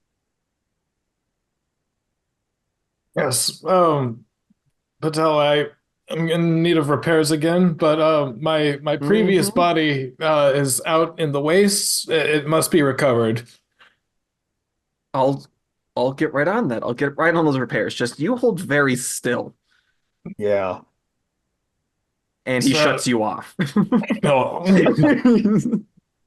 Do these does the android and the um cyborgs, are they on this, does their brains work on these electromagnetic pulses as well? I mean, is it this field, electromagnetic field, just kind of like our brain waves? Yeah, but we're not being affected. But they do. They work on the I same. wonder if it's none of you got any cybernetic implants, right? No. But how long are we immune to this? And maybe we're being affected. I don't, yeah, You don't by know it. proximity. Imperceptible. I mean, how many particles are going through us at any given moment? Well, we live on a station on a moon that's filled with electricity. Everything is being run on electricity. So we're being Yeah, but constantly bombarded by electromagnetic fields. It's just we aren't affected. I don't think that the biology of the cyborgs was affected. I think the mechanisms. right. But if it's sending out these pulses, maybe it's testing the waters. I don't know. It might just be trying to communicate with us. Again, that's what I was hoping, but I can't find anything. I mean, We don't have any cyborgs left except for Babel. It's far. Oh my God. One of us needs to go out, or both of us need to go out and see if we can find Hoyt. we're gonna have to get Hoyt We back. we can't communicate with him. Um, Jesus. And I mean, we've run out of pilots too. The pilot's gone. We keep I don't know. I Let's, can't fly one of these. oh, I don't know if I can fly. I mean, what do you fly? It's just like a joystick. Yeah, but through Um, this, that kind of chop, that weather out there, I hate to be the one to say this. This is Patel. uh, Um, we're gonna have a devil of a time evacing out of this place. oh, why? because the pulse. Yeah, to evac, unless you're planning to evac on foot.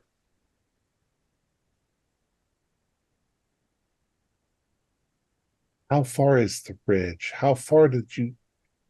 How far? Now we can't talk to Babel. He's turned off. Looking at maps, the ridge is like 10 miles out. It would take us hours and hours and hours to walk out there. Um, Yeah, we can't. I mean, we've got to hope that Hoyt and the pilot can get back somehow.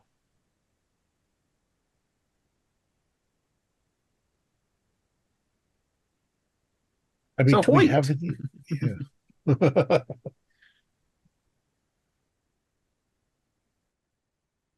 you can taste like the iron in your mouth from how hard you've been running. Um, you probably slipped and fell a couple of times, but you do eventually get somewhere out in the storm where you feel your radio communications crackle back into life.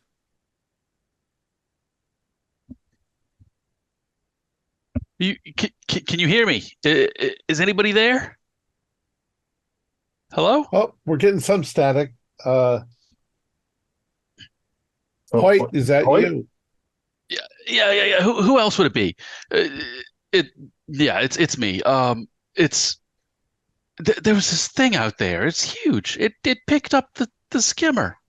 It was shaking it around like a shaker. So there's a life form, a monster of some sort.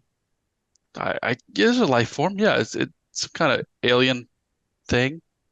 All right. We got some serious problems here, and we don't know how to deal with it. We got What nobody to get. Where's the pilot? I don't know. I just ran off. I was trying to get away from the thing.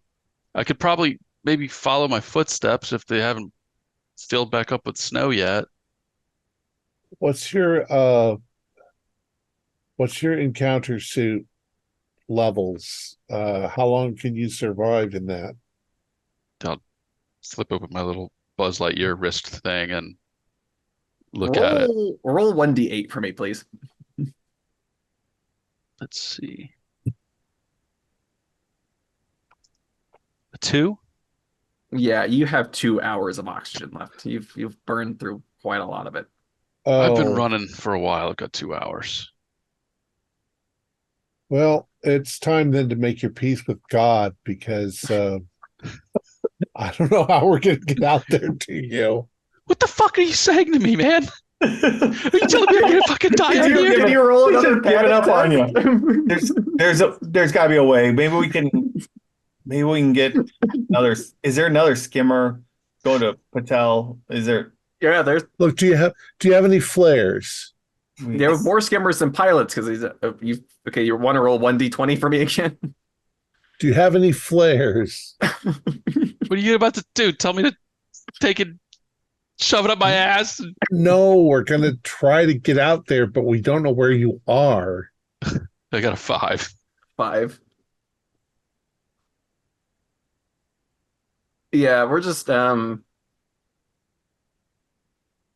I'm just gonna go like if you rolled a 4, you're overwhelmed right now. So Yeah, I'm overwhelmed. yeah, I'm your overwhelmed your minimum stress level is permanently now 3. Your character will now never be able to get calmer than a 3. Okay.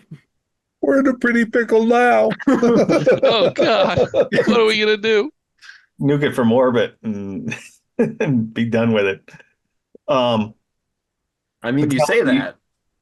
well, Patel, can you pilot one of these? I can't, I've never flown a thing in my life. It might be you might be right. We might need to nuke this fucking thing from orbit. This place is terrible. This is horrible. It's so they've never seen these fucking things before. Calm down, White. We're going to come out there and get you. We need you to do something so that we can find you. We'll give you a signal. If you've got a flare, set it off when we tell you to. We're coming in that general direction. Hopefully you couldn't have run very far. Yeah, I'm gonna attempt to start going in the direction that I came from, if at all possible. Okay, roll intelligence. And we're going to attempt to pilot a skiff. Well, can we contact the skiff that he was on? I mean, I think it was destroyed by that thing. I have geology, asteroid mining, or planetology. Would any of those things help me? I would say asteroid mining. Because I rolled I don't think it would matter. Rolled an 89. Yeah, so you start wandering off in the direction that you think you came from. Wonderful. Yeah, I'll find the skimmer. I'll get the emergency pack. No. Just why don't you just stay where you are and we will find you. All right. All right. I'll just try to stay warm and you guys stay on the line with me in case? I don't know if you want to hear. But finding the skimmer that they took out, I mean, obviously try to contact it, since communications are back. And are we getting anything? You don't get anything back from that skimmer. Just going through the motions because I knew. So can Patel fly one of these things? Patel can try. Well, I can try. Can you try better than you have any skills? Should we contact Gaia up at the station and see if they can? I don't know if they can find Hoyt from space. With all the interference. Yeah, you contact the orbital installation, and that's basically what they tell you. They'd also like to know what the fuck is going on. All right, I'll give them a rundown. There seems to be some sort of life form. It's creating electromagnetic pulses. It's fried our systems. Our cyborgs are all down. Our aquatic android is down. 2 of the skiffs have been destroyed. One of our scientists is out on the ice, and we are going to try to locate him. We might need to evac. But we don't even know if our systems are going to work.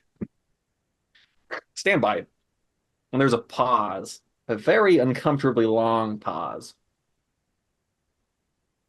That's going to be a negative on going out for the lost scientist. We've just spoken with risk management. We'll take care of the problem. How are you going to take care of the problem? And there is an almighty crack. As you see, there's this shower of light that comes down, and you see this. You know how Gaia takes care of the problem. You were right the first time and tell them to pray. Point as you're waiting for them to come find you in the snow, you see this glow above you. It's so beautiful. As they level everything within a mile of the rim.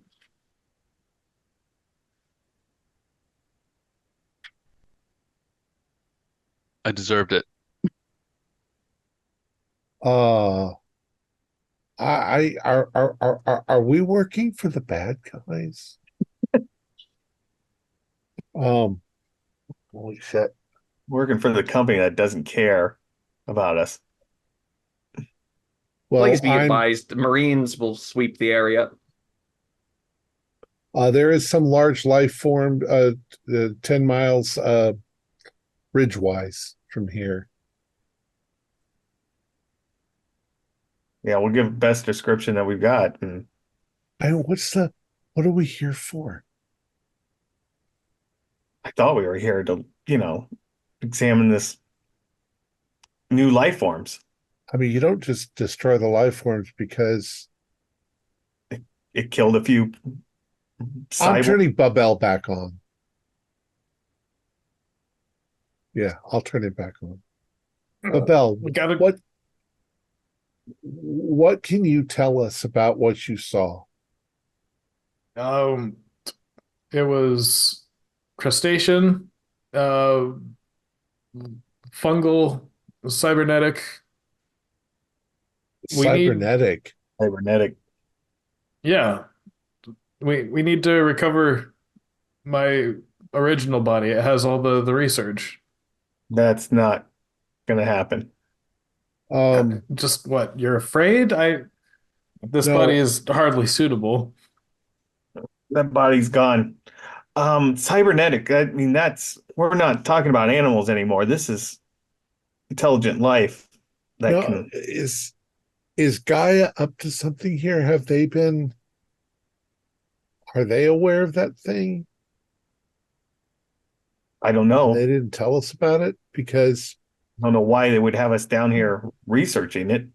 Yeah, Gaia has us down here to research yeah, the but we're here to wildlife. research animals, not robotically controlled life forms.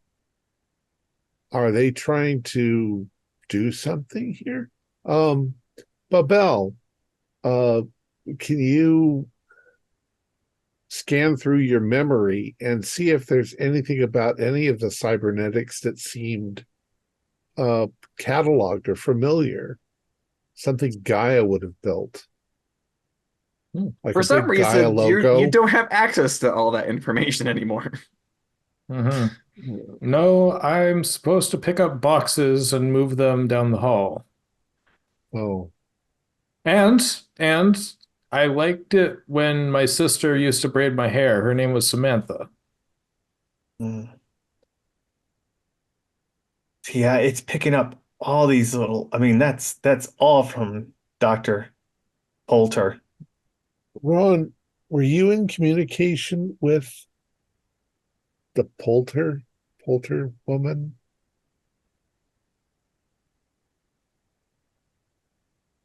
I Yeah, I think so. I think whatever she was, whatever's left of her, I think she's imprinted on These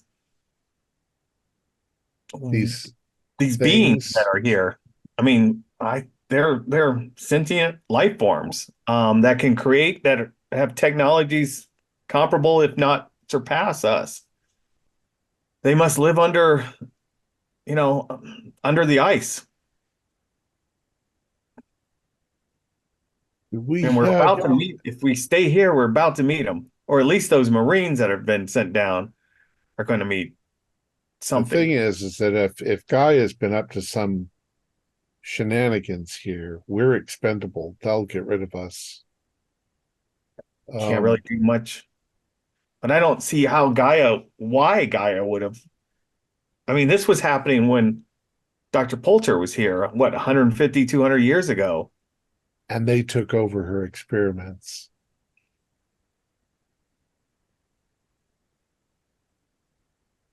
What if we're just collateral on the edge and they've been doing something else? I'm wondering what's the nearest habitable star system from here? Should we try to make a break for it? Get the fuck off of this rock? Well, I think we should make a break for it if we can, but I have no clue how. Not without Gaia's help. I don't want Gaia's help. I think Gaia might just blow us all up. Look what they did to poor Hoyt. What did they do to Hoyt? Same thing they did to your body. But they need my body for research. I don't think they uh, care. they've vaporized everything out in that area. Sorry, you were down for a bit. I mean, I don't Why would know they do that? any. Well, What'd they tell you? either they expected something to go sideways, or they really don't care about any of this research. Is there any kind of escape craft on this place? Yeah, there Like are to ways get to us get. Yeah. um There's a like shuttle capable of I'd like to call interplanetary travel. a general meeting of the current human staff that's down here, which would include Patel, the other engineers, and the doctor. the doctor, and the damaged pilot. Um, so we think that we need to get off this planet, off this rock, but we want to do it covertly so that Gaia doesn't know that we've left. Is that feasible? Can we jam the signal so that they don't know which way we're going? Patel chimes in at that and says, well, we don't need to be the ones to do it. What do you We mean? just have to wait for that thing to send out another pulse. Hide in the Um, hide in that disruption. yeah, we could do that. I just think that they just killed uh Callahan, Dr. Callahan, just without. So I think we need to go. Yeah, I mean, let's get going. Regardless if we can, get away from Gaia, but we need to get off this planet. Yeah. So to kind of wrap things up at this point, you jury rig your station to basically amplify whatever signal it receives.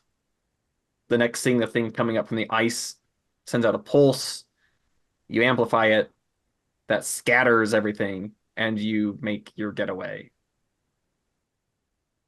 We go to Lethbridge Stewart 5, which is a military, but a friendly military planet. So, and the rest of you spend the rest of your lives looking over your shoulders, waiting for Gaia to Find us. track Well, you hopefully down. they think that we're all dead.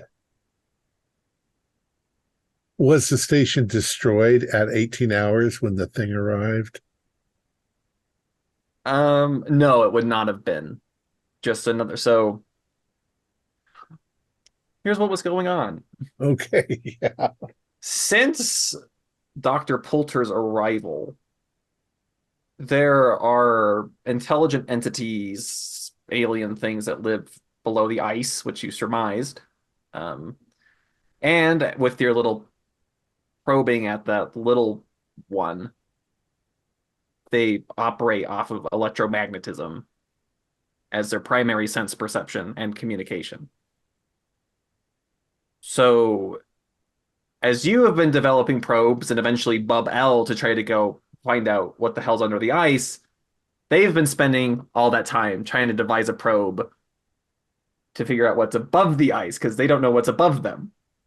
So you're both trying to probe into alien environments, and they were trying to communicate with you the only way that they knew how, which was through these static impulses. So they Pulses. were skimming stuff from you, which you did not know. They didn't like they were impacting you. So they knew all this stuff from Dr. Poulter. But as you kind of said, like, we don't I could send a pulse back, but I don't know what I'm saying. They didn't really know what they were saying to you either, right? Like, Right. and it was only the things that had electrical components that could actually pick anything up anyway. So the cyborgs and the android, as they got stuff from Dr. Poulter, and now they sent their probe up to try to talk to you.